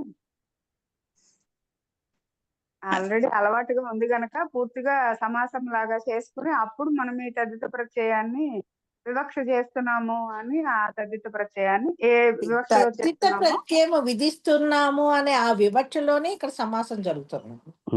అంతే. ఉమ్. ఆ సమాసము బాగుంది. అక్కడ తదిత ప్రత్యయం లుక్ అవుతుందా లేదా అన్నది గమనించుకుని దాన్ని బట్టి సమాసాంత ప్రత్యయము ఆ సమాసాంత ప్రత్యయం చేర్చాక అప్పుడు మనం అక్కడ ఏ తదిత ప్రత్యయం విధించాలో ప్రత్యయ విధానము. అది సమాసాంత ప్రత్యయం అన్నారు కాబట్టి అక్కడ సమాసం ఏదైతే ఉందో దాని అంతంలోనే విధించాలి. అంతేగాని తద్దితాంతానికి విధించకూడదు. తద్దితాంతానికి కాదు. సమాసాంత ప్రత్యయం అని క్లియర్ గా ఉంది కదా, పేర్లోనే ఉంది కదా. అంతే. ఇక్కడ అందుకని రెండు పక్షాలు అన్నమాట. సో ఇప్పుడు మనం ఏది రాంగ్ అనేం లేదు. మీరు ట్రెడిషనలిస్ట్ ని ఫాలో అవుతారా, కొంచెం కన్వీనియన్స్ చూసుకుంటారా? కన్వీనియన్స్ చూసుకుంటే హెడేక్ ఏంటంటే మనం గుర్తుపెట్టుకోవాలి ప్రతిసారి. అవునండి, ఒక పద్ధతిలో వెళ్తే బెటర్ అండి. సమాసం ఉత్తర పదము ఏదైతే ఉందో దానికంటే పరంలోనే వస్తుంది అనే హెడేక్ అయితే మనం గుర్తుపెట్టుకోవాలి. ఎందుకంటే ఇప్పుడు మనకి బానే ఉంటుంది. ఒక 10 రోజుల తర్వాత మనం రాసిన ప్రక్రియ మళ్ళీ మనం చూసుకున్నప్పుడైతే ఒక్కసారి కన్ఫ్యూజన్ వస్తుంది. ఈ సడన్ గా టచ్ ఎక్కడి నుంచి వచ్చింది, ఇది మధ్యలో ఎందుకు వచ్చింది అని. సో మీరు మీరు అనేది ఏంటంటే ఈ టచ్ అంటే ఇప్పుడు పంచన్ భ్యస్ గో భ్యస్ టచ్ మళ్ళీ ఇది అంతా పంచమ్యంతంలో మళ్ళీ చెప్పుకున్నాక రూపియా చెప్పుకోవాలి అంటున్నారు. అంతే అంతే. అప్పుడు మీకు అంటే టోటల్ గా సూత్రాలకు అన్నిటికీ కూడా మనము కరెక్ట్ గా చేసినట్టు ఉంటుంది. Okay, justice. ఎందుకంటే ఇప్పుడు తదిత ప్రత్యయాలకైనా మనం కేవలం ప్రాతిపదికలు కాదు కదా, అవన్నీ సుబంతాలకే కదా. అక్కడ ఆల్రెడీ ఏ తత్రాభవ ఉందంటే అక్కడ సప్తమ్యంతానికంటే పరంలో విధిస్తాము. తస్యపత్యం ఉందంటే షష్ట్యంతానికి పరంగా, తతః ఆగతః అంటే పంచమ్యంతానికంటే పరంగా, తేన క్రీతః అంటే తృతీయాంతానికంటే పరంగా, తప్పైహితం ఉందంటే చతుర్థ్యంతానికంటే పరంగా. అంటే ఇంతవరకు ఆలోచించలేదు కానీ అండి, ఈ పాయింట్ ఇప్పుడు బాగా అర్థమైందండి. ఏంటంటే ఇప్పుడు పంచభ్య గోప్య అన్న ఆగతం అన్న అర్థంలో మనం వాటికి డైరెక్ట్ గా వాటికి పంచభ్య గోప్యకి మనం రూప్య అన్న ప్రత్యయం విధించలేము. ఎందుకంటే అలా మళ్ళీ రెండు సుబంతాలు ఉన్నాయి. అంటే నేను సింపుల్ లాజిక్ ఫాలో అయ్యానండి. అక్కడ రెండు సుబంతాలు ఉన్నాయి. ఆ రెండు సుబంతాల మధ్య మరి ఇది ఒక సమాసం చేయొచ్చు కదా, సమాసం చేసి ఒక పదం చేసుకోవచ్చు కదా. అప్పుడు దానికంటే పరంగా ఈ అర్థములో ఆగతం అనే అర్థంలో రూప్య అన్న ప్రత్యయం పెట్టుకోవచ్చు. నేను అలా ఆలోచించానండి సింపుల్ గా. అంతే. కాకపోతే ఇంత ఎందుకు శ్రమ అవుతోంది అంటే మనకు ఆ వృత్తి పరంగా ఉన్నటువంటి అబ్స్ట్రక్షన్ వల్లనే శ్రమ అవుతోంది ఇదంతా కూడా. అండ్ అది కూడా ఇంపార్టెంటే కదా. ఇప్పుడు అక్కడ పంచభ్య గోభ్య అంటే ఆ రెండు అర్థాలకి ఏకీభవం చేసినటువంటి అర్థంతోనే మనం చెప్పాలి. అవునండి. అంతేగాని గోప్య అంటే ఒక కేవలం గోవుల నుంచి వచ్చింది అని చెప్పడానికి కాదు కదా అక్కడ మన అర్థము. అప్పుడు ఇంకా పంచభ్య పెట్టి ఉపయోగం లేదు. అంటే అక్కడ హేతు అని కూడా ఇచ్చారు కదా ఇది విధించడానికి. అలా హేతు మనుష్యేభ్య రూప్య అన్నారు కదా. అక్కడ హేతు అంటే మనకి గోశబ్దం కూడా హేతు శబ్దమే అవుతుంది. కానీ అక్కడ మనకి కావాల్సిన విగ్రహ వాక్యంలో ఉన్న అర్థాన్ని మనం సాధించలేం. మనం కేవల గోప్య అంటే ప్రత్యయం విధించడానికి ఏం ప్రాబ్లం లే. మరి గోప్య మనము ఏ కాంటెక్స్ట్ లో ఏ అర్థాన్ని యాంటిసిపేట్ చేస్తూ మనం విధిస్తున్నామో ఆ అర్థం రాదు అక్కడ. అక్కడ 5 అనే అర్థం మనకి రాదు.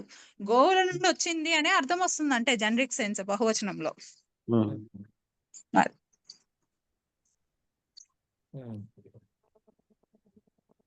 అర్థమైందండి. అంటే ఇక్కడ మనము గుర్తుపెట్టుకోవాల్సింది మాత్రము, ఉమ్, ఇక్కడ తదిత అన్నది కనిపించింది, తదితలుకి అంటున్నారు కదా. సో ఇక్కడ ఉమ్, కనిపించింది అంటే మనం సమాస ప్రకరణంలో తద్దితాలతో మనకున్న ఇంటరాక్షన్ ఎక్కడుంది, ఉమ్, డిపెండెన్సీ ఎక్కడుంది, ఒక్క ఉమ్, సూత్రంలోనే ఉంది మనకి లక్కీగా. ఉమ్, తద్ధితార్థోత్తర పద సమాహారేచ అంటే ఇక్కడ ద్విగు సమాస కాంటెక్స్ట్ లోనే మనకి ఎక్కువగా ఇది ఉపయోగపడుతుంది. ఉమ్, అక్కడే నిషేధాలు ఏమైనా ఉంటే ఆ కాంటెక్స్ట్ లోనే మనకి నిషేధాలు వస్తాయి. ఉమ్, అంటే తదిత ప్రత్యయము విధిస్తాము అనేటటువంటి వివక్షలో పూర్వముగా ద్విగు సమాసము, ఉమ్, అలా ద్విగు సమాసం చేసినప్పుడు ఉమ్, గో శబ్దము అంత్యములో ఉన్న ఇదే కాంటెక్స్ట్ ఇప్పుడు గోకి గోరతిథులకి, నౌకి నావో ద్విగోహ ఉమ్, ఓకే ఓకే సేమ్, జస్ట్ ప్రాతిపదికలు మారుతాయి అంతే, అంటే ఉత్తర పదాలు మారుతాయి అంతే, కాంటెక్స్ట్ ది. ఉమ్. ఇప్పుడు ఏంటంటే ఏంటి తద్దిత ప్రత్యయానికి లుక్ రాని పక్షం చూసాము. ఇప్పుడు లుక్ ఇది కంప్లీట్ వచ్చినది చేద్దాం, ఏదైనా ప్రక్రియ కంప్లీట్ అవ్వలేదు కదా. ఇంకా అవ్వలేదా? ఓకే. ఆహా లేదు, నాకు ఎక్కడి వరకు మిస్టేక్. వచ్చామంటే పంచన్న భ్యస్ గోభ్యస్ ఆ, టచ్, ఆ హోల్ ప్రాతిపదికకి పంచమ్యంతం, పంచమి విభక్తి ఏకవచనం. ఏకవచనం ఎస్. ఉమ్, ఇప్పుడు తదిత ప్రత్యయం విధించాం మనం రూప్య. నస్సు పెట్టి రూపాయ పెట్టేసాం. ఓకే ఉమ్, ఇంక ఇప్పుడు ఏంటంటే ఇప్పుడు మనకి కృతతిత సమాసాశ్చ అనే సూత్రం చేత మొత్తం కాంబినేషన్ కి ఇప్పటి వరకు మనం చెప్పిన శబ్దాల సముదాయం మొత్తానికి ప్రాతిపదిక సంజ్ఞ. ఉమ్, సుపోధాతు ప్రాతిపదికయోహో ఉమ్, సుప్పులకు లుక్కు. అప్పుడు పంచెన్ గో టచ్ రూప్య. ఉమ్, అనుబంధ లోపాలు చేసుకుంటే టచ్ లోవి పంచెన్ గో ఆ రూప్య. ఉమ్, ఇప్పుడు ఏ చోయవాయావహ ఉమ్, గవా అవాదేశము ఉమ్, పంచెన్ గవ ఆ రూప్య. గవ్వ ఆ లోప రూప్య. ప్రాతిపదిక అంతస్యతో అవునా? పంచంలోని నకారానికి లోపం. అప్పుడు పంచ పంచగవ రూప్య. పంచగవ రూప్య. ఇది నపుంసకంలో మనము వివక్ష ఏం చెప్పారు ఇక్కడ, తతః ఆగతః అన్నారు. కాదు, అక్కడ గోప్య ఆగతం అని వివక్షించాం కదా అవునవును. లౌకిక విగ్రహ వాక్యంలో, అందుకని నపుంసకము. ఉమ్, ఉమ్, నపుంసకం. కాబట్టి ఇంకా ఇక్కడ మనకి ఉమ్, నపుంసకలింగ వివక్షలో ఇప్పుడు ఇది అదంతా నపుంసకలింగ ప్రాతిపదిక అయింది. ఉమ్, అందుకని స్వాధికార్యాలు చేసుకున్నాక పంచగవ రూప్యం అయింది. ఉమ్, అంటే 5 ఆవుల నుండి వచ్చినది. పాలు అవ్వచ్చు, నెయ్యి అవ్వచ్చు, ఏదైనా సరే, గోమయం అవ్వచ్చు. ఉమ్, అది. ఉమ్. సో ఇప్పుడు లుక్ లా అనేది చూసాము, ఇప్పుడు లుక్ వచ్చే చూద్దాం. ఇప్పుడు ఈ నీలేష్ గారు ఒక 2 సెంటెన్స్‌లోనే ఎంత బాగా ఇచ్చారో చూసారా అక్కడ? పంచను చదవండి గో ఒకసారి. టచ్ రూప్య అని ఉంది చూడండి. అక్కడ వర్తమాన సూత్రేణ టచ్ ఇది సమాసాంత ప్రత్యయ. అయం ప్రత్యయ తద్దిత ప్రత్యయాత్ పూర్వం విధీయతే యతః సమాసః తు పంచన్ గో ఇత్యస్యేవ భవతి. హ్మ్. రూప్య ప్రత్యయः కేవలం సమాస నిమిత్తకः అస్తి, సమాసస్య అవయవः న. హ్మ్. బాగా ఇచ్చారు. గుర్తుపెట్టుకోవాల్సిన విషయం కదా అది అండి. ఎందుకంటే ఇప్పుడు అంటే ఇలా ఫాలో అయితే మాత్రం కంపల్సరీ గుర్తుపెట్టుకోవాలి. ఉమ్, ఎందుకని అక్కడ ప్రత్యయాన్ని తదిత ప్రత్యయాన్ని విధించేసాక టచ్ పెడుతున్నారు కాబట్టి మనకు సంశయం ఖచ్చితంగా వస్తుంది. ఉమ్, ఉమ్, ఉమ్, ఇది టచ్ తర్వాత అంటే రూప్య తర్వాత వస్తుందా, రూప్యకు పూర్వం వస్తుందా, అసలు దీని సంగతి ఏంటి అని. ఉమ్. అందుకని నోట్ ఆఫ్ కాషన్ అవునండి, అవునండి. కంపల్సరీ కావాలి అక్కడ. ఇప్పుడు ఇంత మీరు ఎక్స్ప్లెయిన్ చేసిన తర్వాత సెంటెన్స్ సింపుల్ గా కనిపిస్తాం.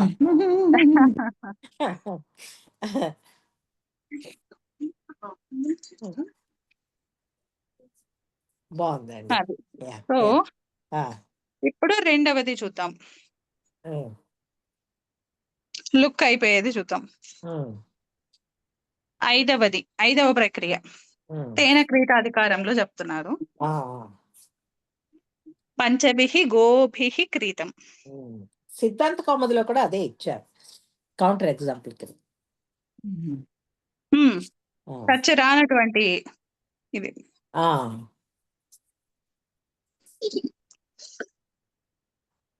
సో ఇక్కడ మనకు వచ్చేది ఏంటంటే జస్ట్ ఆ తేన క్రీతాధికారంలో సూత్రము, అలాగే ఏ సూత్రం చేత లుక్ అవుతుందో అది. తేన క్రీతంలోనా అండి? కాదు కదా. తేన క్రీతం తేన కరెక్ట్. క్రీత అర్థంలోనే, తేన అర్థంలో. క్రీతార్థంలోనే ఇక్కడ ఆ. అపవాదు ఉంది. ఆ, ఆర్హాత్ అగో పుచ్చ సంఖ్య. అర్హాత్ అగోపుచ్చ సంఖ్యా పరిమాణాత్ ఠక్. టక్. ఉమ్. సో అక్కడ అర్హార్థము వరకు ఉన్నటువంటి అర్థాలు ఉన్నప్పుడు ఉమ్. గోపుచ్చ సంఖ్య పరిమాణము అటువంటివి లేనప్పుడు ఉమ్. తేన క్రీతాధికారంలో టక్ అనే ప్రత్యయం.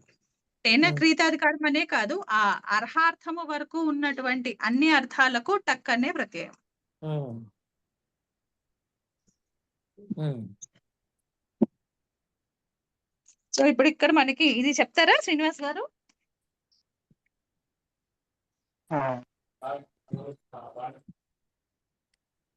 పంచభిః గోభిః క్రీతం లౌకిక విగ్రహవాక్యం. పంచన్ను భ్యస్ గో భ్యస్ తద్దితా భిస్ అండి, అదే తేన క్రీతం కదా, తృతీయ. సరే సరే తృతీయ కదా. తర్వాత పంచన్ను భిస్ గో భిస్ తద్దితాదోత్తర పద సమాహారేచ అనే సూత్రం చేత తద్దితాదర విషయంలో సంఖ్యాపూర్వో ద్విగు అనే సూత్రం చేత ద్విగు సమాసము, ద్విగుచ్చ అనే సూత్రం చేత తత్పురుష సమాసం. ఇప్పుడు పంచన్ను భ్యస్ గో భ్యస్. ఇప్పుడు తేన క్రీతం అనే అర్థంలో ఇక్కడ మనము ఓకే, మీరు తర్వాత చెప్తా అంటారా టచ్ ఉందా లేదా అనేది? అంటే ఇక్కడ మనం ఏం చేద్దామంటే ఇక్కడే సమాసాంత ప్రత్యయం మనకు వచ్చే స్కోప్ ఉంది కదా, అందుకని సమాసాంత ప్రత్యయం ఇక్కడ వస్తుందా రాదా అన్న డిస్కషన్ ఇక్కడే పెట్టేసేయండి. ఇప్పుడు గో శబ్దము మనకి ఉత్తర పదంలో ఉంది, అలాగే ఈ సమాసం ఏమో తత్పురుష సమాసము. సో ఇప్పుడు దీని తత్పురుష సమాసానికి నిమిత్తమైనటువంటి, అంటే ఏ అర్థంలో అయితే మనము తద్దిత ప్రత్యయం విధిద్దాం అనుకుంటున్నామో ఆ తద్దిత ప్రత్యయం లుక్ అవుతుందా రాదా చెక్ చేసుకోవాలి మనం. ఇక్కడేమో మనము ఠక్ అనే తద్దిత ప్రత్యయాన్ని విధిస్తున్నాం మనం తేన క్రీతాధికారంలో. ఆ ఠక్ అనే తదిత ప్రత్యయము అద్యర్థ పూర్వ ద్విగోహ లుక్ అసంజ్ఞాయాం. అంటే ఇది తద్దిత ప్రత్యయము విధించే వివక్షలోనే కదా ఇది ఈ సమాసం చేసేది. అంతే అండి, అంటే టక్ వస్తుంది అనే వివక్షలోనే. టక్ గురించి ముందరే మనం సమాసం చేసాము, అలాగే సమాసాంత ప్రత్యయం చేర్చాలా వద్దా అన్న డిస్కషన్ కూడా అక్కడే. ఇవి అవునప్పుడు టక్ చేరుద్దాము అనే కదా సమాసం చేసాము. అసలు ఈ టక్ ఉంటుందా, టక్ లుక్ అవుతుందా? టక్ లుక్ అవుతుంది. అత్యర్థ పూర్వ ద్విగోహ లుక్ అసంజ్ఞాయాం అనే సూత్రం. అత్యర్థ అంటే మోర్ దాన్ హాఫ్ అనే అర్థంలో ఉన్నటువంటి అత్యర్థ అనే శబ్దము పూర్వపదంలో ఉన్న ద్విగోహ, ఆ ద్విగు సమస్త పదము వాటికంటే పరంలో ఉన్నటువంటి ఆర్హేయ ప్రత్యయాలకు అసంజ్ఞాయాం, తదిత ప్రత్యయాల చేత సంజ్ఞావాచకము కానప్పుడు లుక్ అవుతుంది. అంటే మనకి టెక్నికల్ గా తెలుసు టక్ అనేది విధించబోతున్నాము, ఆ విధించే టక్ కూడా లుక్ అయిపోతుంది. మరి అప్పుడు ఈ సూత్రము టచ్ సమాసాంత ప్రత్యయానికి ఇక్కడ రూల్ ఏంటి మనకి? కండిషన్ అదద్ధితలుకి, అంటే ఈ తత్పురుష సమాసానికి నిమిత్తమైనటువంటి తద్దిత ప్రత్యయం లుక్ కాకూడదు. ఇక్కడేమో లుక్ ఇక్కడ అవుతుంది. పంచండ భిస్ గోభిస్ అనే ద్విగు సమాసానికి ఠక్ అనే తదిత ప్రత్యయమే నిమిత్తం. నిమిత్తం. ఆ ఠక్కే లుక్ అయిపోతుంది, లుక్ అవుతుంది. అది అవుతుంది కాబట్టి ఇక్కడ ఘోర తద్ధిత లుకి అనేది ప్రవర్తించదు, అందుకని టచ్ రాదు.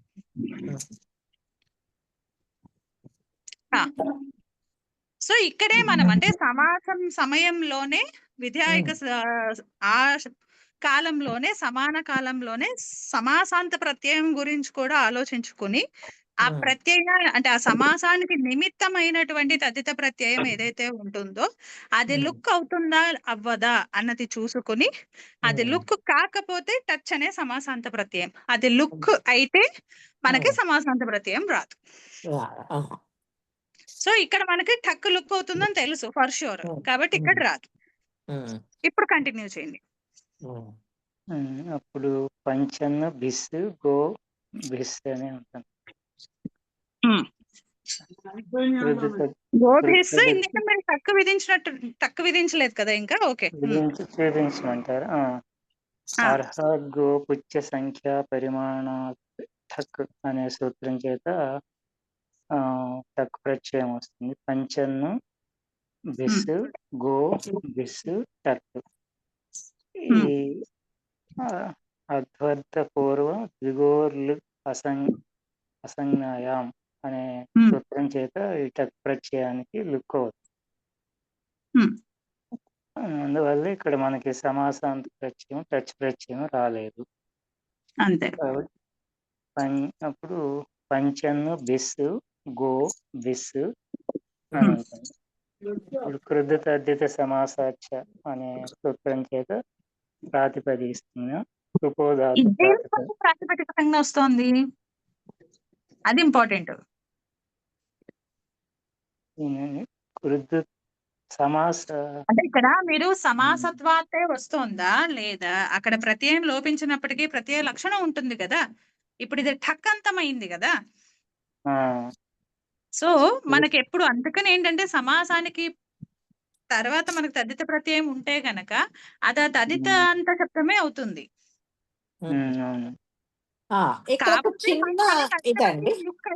చెప్పండి.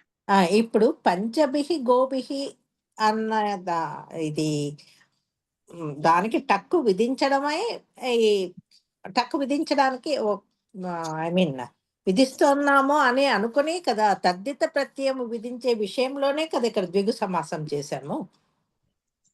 అవునండి, మీరు తక్కువ విధించకుండా ప్రాతిపదిక సంజ్ఞ తెచ్చుకుంటే అది సమాసత్వాత కృతతిత సమాసాస్య అని సమాసత్వాత వస్తుంది.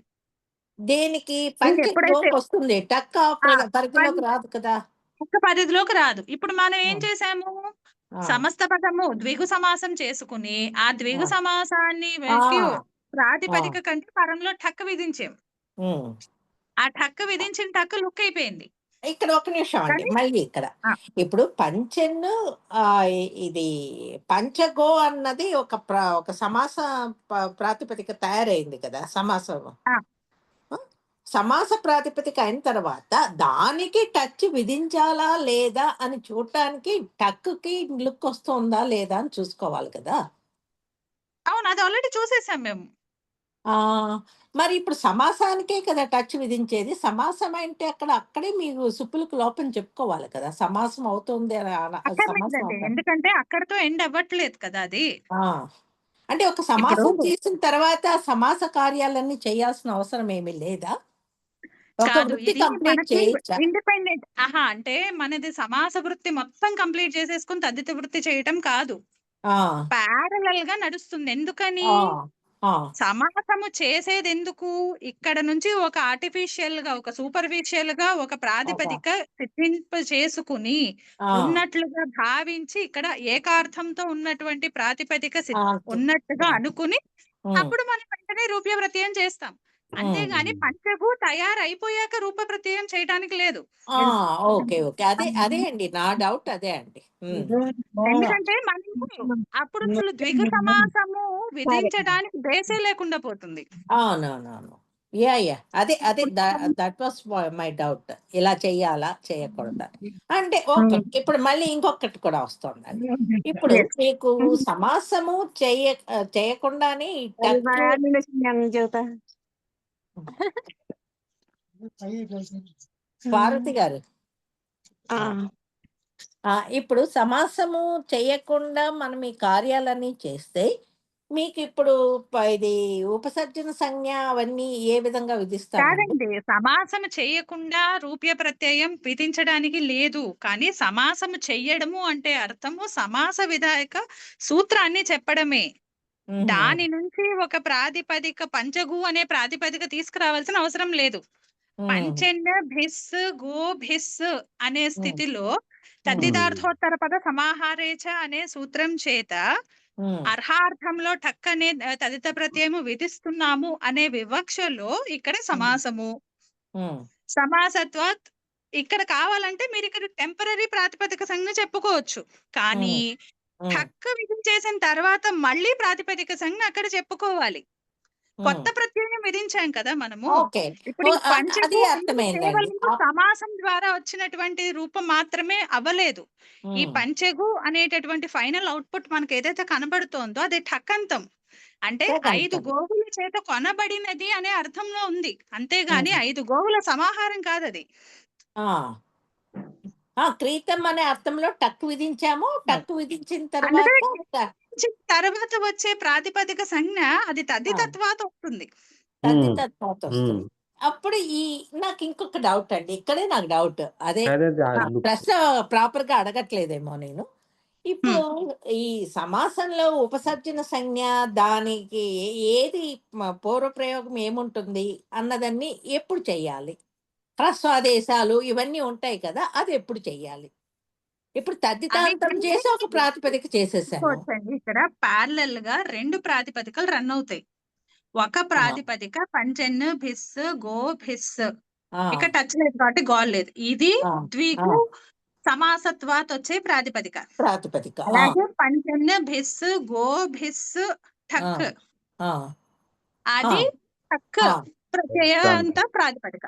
సో ఈ హోల్ పెద్ద ఫ్లవర్ బ్రాకెట్ వేసుకున్నాము అంటే ఇది వచ్చి స్మాల్ ఇదన్నమాట. ఇది చిన్న ఇంకో దానిలో ఇంకొకటి ఇది ఈ ప్రాతిపదిక సమాసాంత ప్రాతిపదిక. సో సమాసాంత ప్రాతిపదికలో మనం కార్యాలు చేసుకోవచ్చా? సమాసమే కదా అని కార్యాలు చేసుకోవచ్చా? అక్కడ సమాస విధాయక శాస్త్రంలో మనకు ఉత్తర పదాధికారంలో ఉన్నవన్నీ అక్కడే చేస్తాము. కానీ ఈ పెద్ద ప్రాతిపదిక ఏంటంటే it will guide, it will include సమాస ప్లస్ తద్దిత. ఇప్పుడు ఇక్కడ ఠక్ కాకుండా ఠై ఉందనుకోండి, అప్పుడు ఏమవుతుంది? మరి తదితార్థము కావాలి, దానికి తదితేషు అచామాదేహ అవన్నీ వచ్చేస్తాయి కదా. అప్పుడు అది దీన్ని ఒక పదం చేసి ఉండాలి కదా మనం. అప్పుడు ఒక సమస్త పదము ఒక ప్రాతిపదిక చేసి మొదటి అక్షరం నుంచి ఉన్నదంతా ప్రాతిపదికే లెక్క. అందుకని అక్కడ మొదటి ఎక్కడ ఉందో అక్కడ తీసుకుంటాం అంతే. అదే నా డౌట్ కూడా అంతే. అది మనం ముందు ఇది చేసుకోవాలా, ఇది కూడాను ప్యారలల్ గాని మీరు అన్నట్టు అక్కడ టక్ ఉంటుంది, టక్ అవుట్ అయ్యే వాట్ ఎవర్ ప్రత్యయం మనం విధిస్తామో అది ఉంటుంది. కానీ ఇక్కడ సమాసానికి సంబంధించిన వరకు సమాసానికి ప్రాతిపదిక సంజ్ఞ చెప్పేసుకుంటాము. తర్వాత తద్దితానికి మనం పెట్టుకునే టక్ అని ఎప్పుడైతే విధించామో అక్కడ తద్దితత్వాత్ ఈ మొత్తం సముదాయానికి ప్రాతిపదిక సంజ్ఞ వస్తుంది. ఇప్పుడు సుపోధాతు ప్రాతిపదికయో ఒకటి చెప్తే చాలు, మొత్తం ఉన్నవన్నీ ఎగిరిపోతాయి సుప్పులు. మరి అయితే ఉపసర్జన సంజ్ఞ ఎలా చెప్తారు? ఉపసర్జన సంజ్ఞకి మనకి సమస్త పద ప్రాతిపదిక మీదే కన్సిడరేషన్ ఉంటుంది సూత్రము. ఈ సమాస విధాయక శాస్త్రం ఏంటి మనది? తద్దితార్థోత్తర పద సమాహారేచ అనువృత్తిలో దిక్ సంఖ్య ఉంటుంది. అందుకని దిక్కుకే మనకి పూర్వ ప్రయోగం ఉంటుంది. అక్కడ దిక్కు గాని సంఖ్య, ఇక్కడ మనకి పంచే ఉంది కదా. సో పంచే అంతే. అంటే నా డౌట్ ఏంటంటే మనం మొత్తం ఒక తద్దితాంత ప్రాతిపదిక తయారు చేసుకున్నా కూడాను తర్వాత ఇది చేసుకోవచ్చు అన్నమాట. అంటే రెండు అండి. ఒకటేమో చిన్నది సమాస ప్రాతిపదిక, ఉమ్, ఒకటేమో పెద్దది తద్దితార్థ ఉమ్. అదే తదిత ఆ, తద్దితాంత ప్రాతిపదిక. ఆ, ఆ, ఇప్పుడు మనం సమాస ప్రాతిపదిక మీద సమాస అంటే అలా మనం డిఫైన్ చేసుకుంటాం అంతే. ఆ, కానీ మనం కార్యాలు చేసేటప్పుడు ఆ. 2 ప్రాతిపదికలు టెక్నికల్ గా ఒకటే, తదితానికి ఒకటి ఎక్స్టెన్షన్ అంతే. ఆఫ్ కోర్స్ ఇది విత్ ఇన్ స్మాల్ బ్రాకెట్స్ ఇది ఇది అంతే సమాసం అన్నది. అంతే. ఇప్పుడు మనం దానికంటే ఉత్తర పరంగా పదం మనం ఈ పదంలో అర్థంలో టక్ విధించాము. టక్ వాట్ అంతే ఎవర్ తదిత ప్రత్యయం.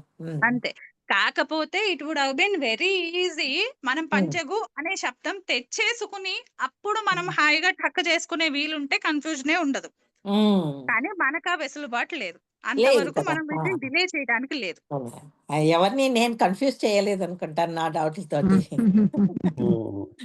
ఓన్లీ కన్ఫ్యూజ్ అయితే ఇంకా డౌట్లు వస్తుంది, ఇంకా మీరు ప్రశ్నలు వేస్తారు. ఏం లేదండి, ఇది అక్కడ మనం పేపర్ మీద రాసుకునో లేకపోతే మైండ్ లో ఒక మ్యాపింగ్ వేసుకుంటూ ఆ, కొన్ని ట్రైల్ అండ్ ఎర్రర్స్ లాగా వేసుకుంటూ వాట్ మేక్స్ మోర్ సెన్స్ అని ఆలోచిస్తూ ఉంటే అన్ని కొన్ని సెట్ అయిపోతాయి. కొన్ని పర్మిటేషన్స్ వేసుకుంటూ ఉండాలి. అవును, నేను అది మీ దగ్గర నుంచే నేర్చుకున్నానండి. ఏది కరెక్ట్, ఏది వర్క్ అవుతోంది. అంటే ఇక్కడ టక్ లుక్ వస్తోంది కాబట్టి గొడవ లేదండి.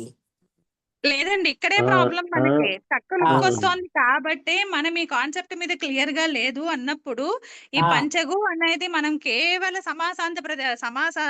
సమస్త పద ప్రాతిపదిక లాగానే చూస్తాము. కానీ ఇన్ఫాక్ట్ లేదు అది టక్ సమస్త పద ప్రత్యయం కూడా. ప్రాతిపదిక తదితాంత శబ్దము రెండు ఆ, ఆ, తదితాంత ప్రాతిపదిక.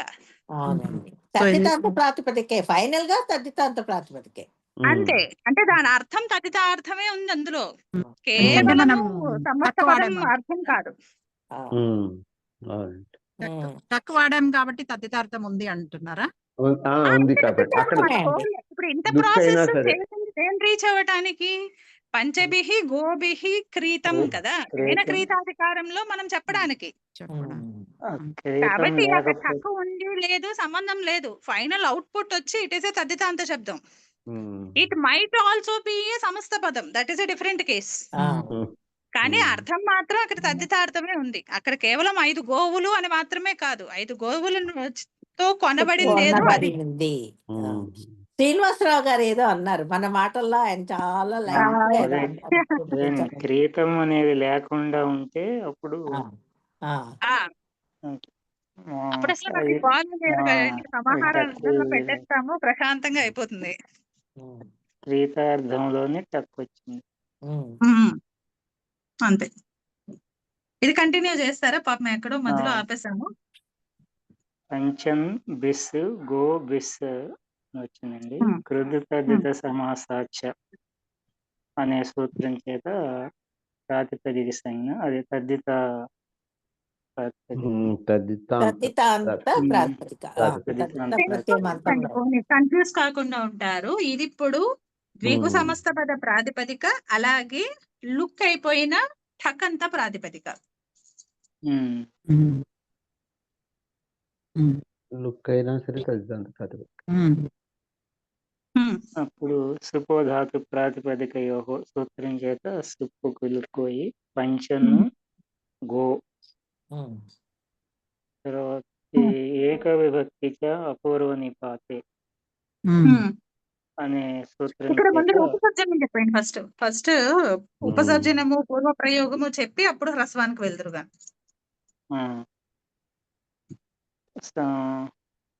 ఈ సూత్రం ఇక్కడ పంచది ప్రథమా నిర్దిష్టం సమాస ఉపసర్జనం అనే సూత్రం చేత సమాస విధాయక శాస్త్రమైన తద్దితార్థోత్తర పద సమాహారేచ అనే సూత్రంలో అనువృత్తి అయినటువంటి దిక్ సంఖ్యే అనేది ప్రథమాలో ఉన్నందున సంఖ్యావాచకమైన 5 పంచకి ఉపసర్జన సంజ్ఞ, ఉపసర్జనం పూర్వం అనే సూత్రం చేత పూర్వ ప్రయోగము. ఓకే, దాంట్లో అనువృత్తిగా వచ్చింది అయితే దిక్ సంఖ్య. అనువృత్తిలో ముందర పూర్వ సూత్రము దిక్ సంఖ్యే సంజ్ఞాయం, అక్కడి నుంచి దిక్ సంఖ్య అనువృత్తిలో ఉంది.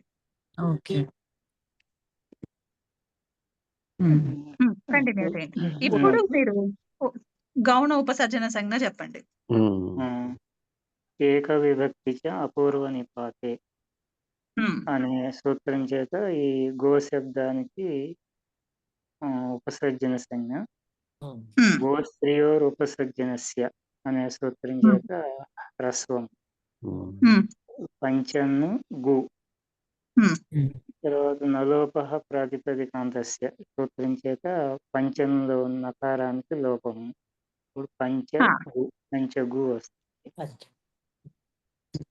ఇక్కడ విగ్రహ తెలుగు వాక్యంలో మనం క్రీతం అని నపుంసకలింగ వివక్షలో ఉమ్. చెప్పుకున్నాం. విశేషం.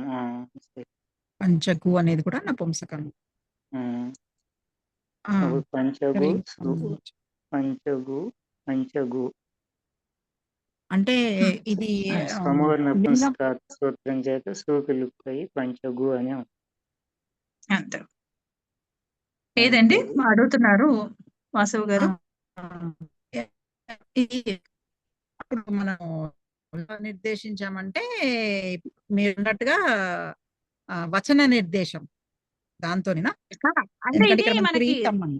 ప్రాపర్ సమస్త పదానికి కావాల్సిన పరవలింగం చెప్పడానికి ఇక్కడ ఉండదండి. అదే ఎందుకంటే అంటున్నాను. ఇక్కడ వృత్తి 2 వృత్తులు కదా, ఫైనల్ వృత్తితే వెళ్ళిపోతుంది. ఫైనల్ వృత్తి ఇది టకంతం కాబట్టి తదిత వృత్తి. అందుకని అక్కడ మనము విగ్రహ వాక్యంలో తేన క్రీతం అని రాసాం కాబట్టి ఆ నపుంసకలింగ వివక్షలు ఇక్కడ కూడా ఇది ఉకారాంత నపుంసకలింగ ప్రాతిపదిక అయింది. అదే ఇప్పుడు 5 గోవుల చేత కొన్నది ఏదో స్త్రీ అయింది అనుకోండి, అప్పుడు అప్పుడు లౌకిక విగ్రహ వాక్యం ఏం మారుతుంది, రూపం ఏం మారుతుంది? పంచగు అనేది హ్రస్వ ఉకారాంత పంచభిః స్త్రీ అని వస్తుంది కదండి. అంతే. అలా విగ్రహవాక్యం అడుగుతున్నారు.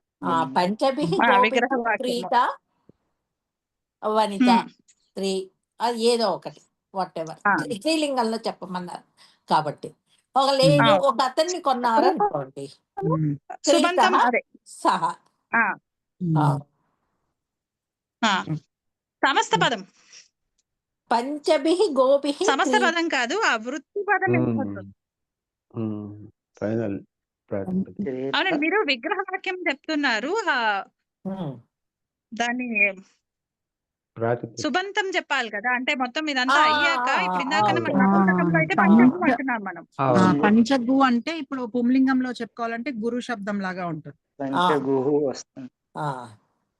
అదే అడుగుతున్నారండి? పంచగు అంతే అంతే. పంచగు గురు శబ్దం లాగా అంటే పంచగుహు కర్మకరః ఒకనేమో కొనుక్కున్నారు, అదే పంచగుహు కర్మకరి ఒక స్త్రీ అంటే ఒక లేదా వనిత అన్న ఏదైనా. స్త్రీలింగంలో చెప్పుకోవాలంటే పంచగుహు ఉకారాంత హ్రస్వ ఉకారాంత స్త్రీలింగ శబ్దం లాగా ఉంది. అంతే, ధేను శబ్దం లాగా. ధేను అదే నపుంసకం అయితే మధు శబ్దం లాగా. అంతే. మధుని మధుని అని.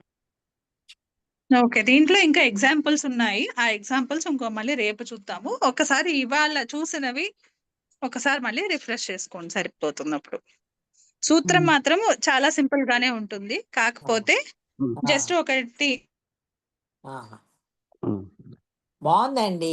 ఏంటంటే దానికి నిమిత్తముగా అంటే తత్పురుష సమాసానికి నిమిత్తముగా ఉన్నటువంటి తదిత ప్రత్యయము లుక్ కానప్పుడు మాత్రమే సమాసం. అక్కడ నిమిత్తము అన్నది కూడా బాగా గుర్తుపెట్టుకోవాలి. ఒకవేళ ఈ తత్పురుష సమాసానికి అంటే ఇప్పుడు పంచానాం గవానాం సమాహారః అని చెప్పానండి, పంచగవం అయిపోయింది. ఇప్పుడు పంచగవం కదా, ఈ పంచగవం అన్నది మనకి నపుంసకము కాబట్టి పంచగవాత్ క్రీతం అని చెప్పాను నేను తేనె క్రీతాధికారంలోనే. కానీ ఎలా చెప్పాను, పంచగవం అని చెప్పాను నేను. అంటే డైరెక్ట్ గా ముందరే నేను సమాహారార్థంలో సమాసం చేసేసుకుని ఆ ద్విగు సమాసానికంటే పరంలో మళ్ళీ నేను ఇది పెట్టుకున్నాను, తేనె క్రీతాధికారం. ఇప్పుడు ఇక్కడ అసలు లోపిస్తుందా లోపించదా? లోపిస్తుంది ఇక్కడ కూడా. కానీ ఇక్కడ మనకి టచ్ ప్రసక్తి ఉండదు. ఉమ్, ఎందుకని? ఈ తదిత ప్రత్యయం ఠక్ ఏదైతే మనకి విధిస్తున్నామో ఉమ్. అది ఈ సమాసానికి నిమిత్తం కాదు. ఆ, సమాసానికి ఈ నిమిత్తం కాదు. సమాసానికి అది సమాహారార్థంలో చేసేసాం గాని ఇది తద్దితార్థంలో చెయ్యలా. ఉమ్, ఉమ్. కాబట్టి ఇక్కడ లుక్ అయినా లుక్ కాకపోయినా ఇక్కడ ఉమ్, మనకి అసలు కాన్సెప్ట్ లో ఈ సమాసాంత ప్రత్యయం కాన్సెప్ట్ ఉండదు ఇంకా. ఉమ్. టచ్ రాదంటారు. దానికి ఆహా టచ్ ఫస్ట్ ఆఫ్ ఆల్ ఒక బేసిస్ మీద అసలు రాదండి. ఎందుకంటే ఇక్కడ ప్రాతిపదిక మారిపోయింది కదా, పంచగవ అయిపోయింది. మ్హూ. ఇది ఇక్కడ ఓకే. గో శబ్దం అంత్యంలో ఉన్న ప్రాతిపదిక ఆ పోర్ట్ఫోలియో ఫిట్ కావట్లేదు అసలు ఫస్ట్ ఆఫ్ ఆల్. ఈ సమాహారార్థంలో సమాసం అయింది కదండి, దిగు సమాసం ఆ ఇది. సమాహారార్థంలో సమాసమైంది. ఉమ్. అందుకని తద్దితార్థం, అది తద్దితార్థ అన్న దానికి ఇక్కడ ఏం పని చెయ్యదు అది. మ్మ్. ఆ ఆ విభజనలో అసలు మనము టచ్ ఎప్పుడు వస్తుంది? ఆ సమాహారార్థంలో పెట్టుకున్నప్పుడు ఆ సమాహారార్థంలో అసలు తద్దిత ప్రత్యయము నిమిత్తమే లేదు కదా. లేదు కదా. ఆ, ఓకే. అందుకని ఇక్కడ అతద్ధితలుకి సాటిస్ఫై అయిపోయింది. అక్కడ ఏం చెప్తుంది? అతద్ధితలుకి లుక్ అయినప్పుడు మాత్రమే రావద్దు, అన్యదా కార్యం జరుగుతుంది. బై డిఫాల్ట్ కార్యం జరుగుతుంది, లుక్ అయినప్పుడు మాత్రమే సమాసాంత ప్రత్యయం రాదు అని ప్రసజ్య ప్రతిషేధం.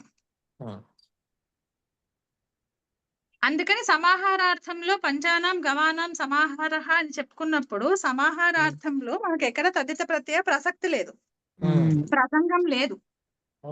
హాయిగా టచ్ చూస్తాం. ఆ, అందుకని అంటే అక్కడ ఇప్పుడు మీరు fix అసలు చేస్తుంది. తద్దితం చెప్పలేదు, ఇక్కడ మీరు సమాసం చెప్పారు కదా. సమాహారం పంచానాం చెప్పారు. గవానాం సమాహారం. సమాహార విషయం, సమాహార విషయంలో చేస్తాం. ఓకే.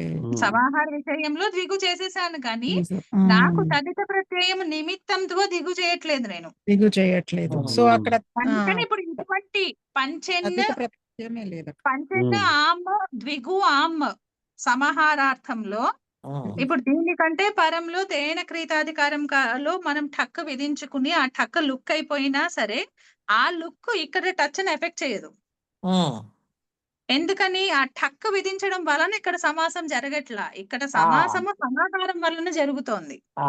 తద్దితార్థోత్తరం దాన్ములాంచి తద్దితార్థోత్తరం ఆ ఉత్తర పదం.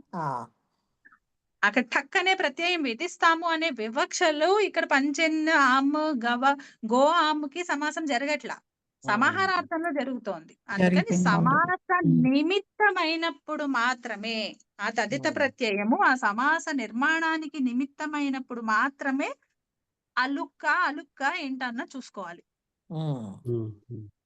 ఇంకా అలా కాదు, అసలు సమాసానికి తదిత ప్రత్యయానికి అసలు ఎక్కడ నిమిత్తం లేదు అన్నప్పుడు మాత్రము ఇంకా మనకు అసలు కాన్సెప్ట్ ఉండదు.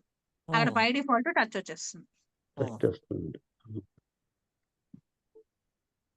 బాగుందండి. ఘోర అతద్దితలుకి ఈ సూత్రం మనం అప్పుడు చూసుకున్నప్పుడు కేవలం సమాహారం గురించి చూసాం కానీ తద్దితల్లోకి ఇంత డీటెయిల్ గా వెళ్ళలేదండి. మళ్ళీ చూద్దాం మనం, ఏదో వెళ్ళలేదు. అంటే అప్పుడు మనము జస్ట్ కార్యాల వరకు ప్రక్రియ ఆ, వరకు ఇది నాకు తెలిసి పంచగం ఒకటే చూసినట్టున్నాం అంతే. అంతే ఇంకా అండి, ఏమి సమాహారం వర్షం మాత్రమే చూసామండి. ఈ గోశబ్దానికి అయితే పంచగవం ఒక్కటే చూసాం అంతే. ఆ, అది ఒకసారి వాళ్ళందరూ కూడా వీలైనప్పుడు చూడండి, సో దట్ రేపు ఒకసారి రేపు క్లాస్ లేదు కదా. ఓకే, రేపు నెక్స్ట్ చందమా. మండే నాడు చూద్దాం. ఆ, నేను ఒకవేళ ఇది చూసి దీంట్లో ఏమైనా డౌట్స్ ఉన్నా చూద్దాము. అలాగే ఇంకా ఇందులో ఇంకొన్ని ప్రక్రియలు కూడా ఉన్నాయి, అవి కూడా చేసుకుందాం. ఈ రోజు ఏంటి అన్ని డౌట్లు నాకే వచ్చాయి, ఎక్కువ నాకు వచ్చాయి. వాసవ్ గారికి కూడా వచ్చింది అనుకోండి. నేను వినట్లేదండి, మార్నింగ్ క్లాస్ కూడా సరే అటెండ్ కాలేదు. నేను ఒక 5 days బయటికి వెళ్తున్నానండి, ఆహా. కుంభమేళాకి వెళ్తున్నా. వెరీ నైస్ అండి. అటు నుంచి అటు కాశీ, అయోధ్య, కుంభమేళా. ఇప్పుడు కుంభమేళా గురించి ఇంకో ఏర్పాట్లన్నీ జోక్ ఉంది చూస్తున్నారా? కదండి. అది కాదు, ఏర్పాట్లన్నీ జరిగిపోయాయి బాగా. అలా కాదు, కుంభమేళాకి ఇప్పుడు ఎవరో ఆ పూసలు అమ్మే అమ్మాయి హైలైట్ అయిపోయింది కదా. సో అందుకని కుంభమేళాకి వెళ్ళి పూసకొచ్చినట్టు చెప్పండి మాకు. తప్పకుండా. కాదండి, ఏం అంత పడుతున్నారండి దీనికి శర్మ వెళ్ళి గారు? ఒక అమ్మాయిని పట్టుకుని ఫోటోలు తీసే ఏంటండి అదే కుంభమేళాకి అదే వెళ్ళిన కదా. వాళ్ళు. ఆ, ఎవరి పిచ్చి వాళ్ళకి ఆనందం లేదండి. అంతే. జాగ్రత్త అండి, అన్ని రకాలుగా జాగ్రత్త అండి. అంతే. ముగ్గురమే, ఎవరు లేరు. నేను వారం ముగ్గురమే వెళ్తాం, పిల్లలు ఎవరు లేరు. అదండి 5 days. మళ్ళీ థర్స్డే మార్నింగ్ వస్తాను, కానీ థర్స్డే కూడా నేను క్లాస్ అటెండ్ కాలేకపోవచ్చు. వచ్చాక మళ్ళీ వెంటనే ఇంకో వేరే కార్యక్రమం ఉంది. సో ఈ వీక్ అంతా కూడా ఆఫ్. ఆ మార్నింగ్ క్లాస్ లో కూడా నాకు చాలా డౌట్ ఉన్నాయి, కానీ అది ఆ డౌట్స్ కూడా అడగాలి. నేను ఇంకా క్లారిటీ తెచ్చు, మళ్ళీ వచ్చాక నెక్స్ట్ వీక్ అన్ని పోగేసుకున్నప్పుడు అడుగుతాను అందరు. ఏం అడుగుతున్నారు శర్మ గారు? పెట్టుకుందామండి. డౌట్ క్లాస్ పెట్టుకుందాం తప్పకుండా. మీరు అడిగిన వాటిని బట్టి మాకు కూడా ఉపయోగం. ఎట్లా వచ్చాయి క్లియర్ గా అర్థమవుతాయి కదా. అదే డిస్కస్ చేసుకుందాం.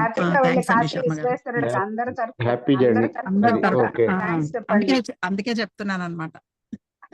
థ్యాంక్స్ అండి. హ్యాపీగా వెళ్ళండి, సంతోషంగా. తప్పకుండా. సరే అండి, మరైతే ఫ్రైడే అలా కలుస్తాను నేను. ఓకే అండి, అయితే హ్యాపీ జర్నీ అండి. థ్యాంక్ యూ అండి. Thank you. శ్రీరామ జయ రామ జయ జయ శ్రీరామ జయ రామ జయ జయ రామ. ధన్యవాదాలండి. ఒకసారి చూసుకోండి, మనం ఒకసారి మళ్ళీ మండే ఒకసారి ఇది రీక్యాప్ లాగా చెప్పుకుని అప్పుడు మిగిలిన ప్రక్రియలు చూద్దాం. ఓకే అండి. నవీన్ గారు రికార్డింగ్ ఆపేయచ్చండి. ఇదంతా రికార్డింగ్.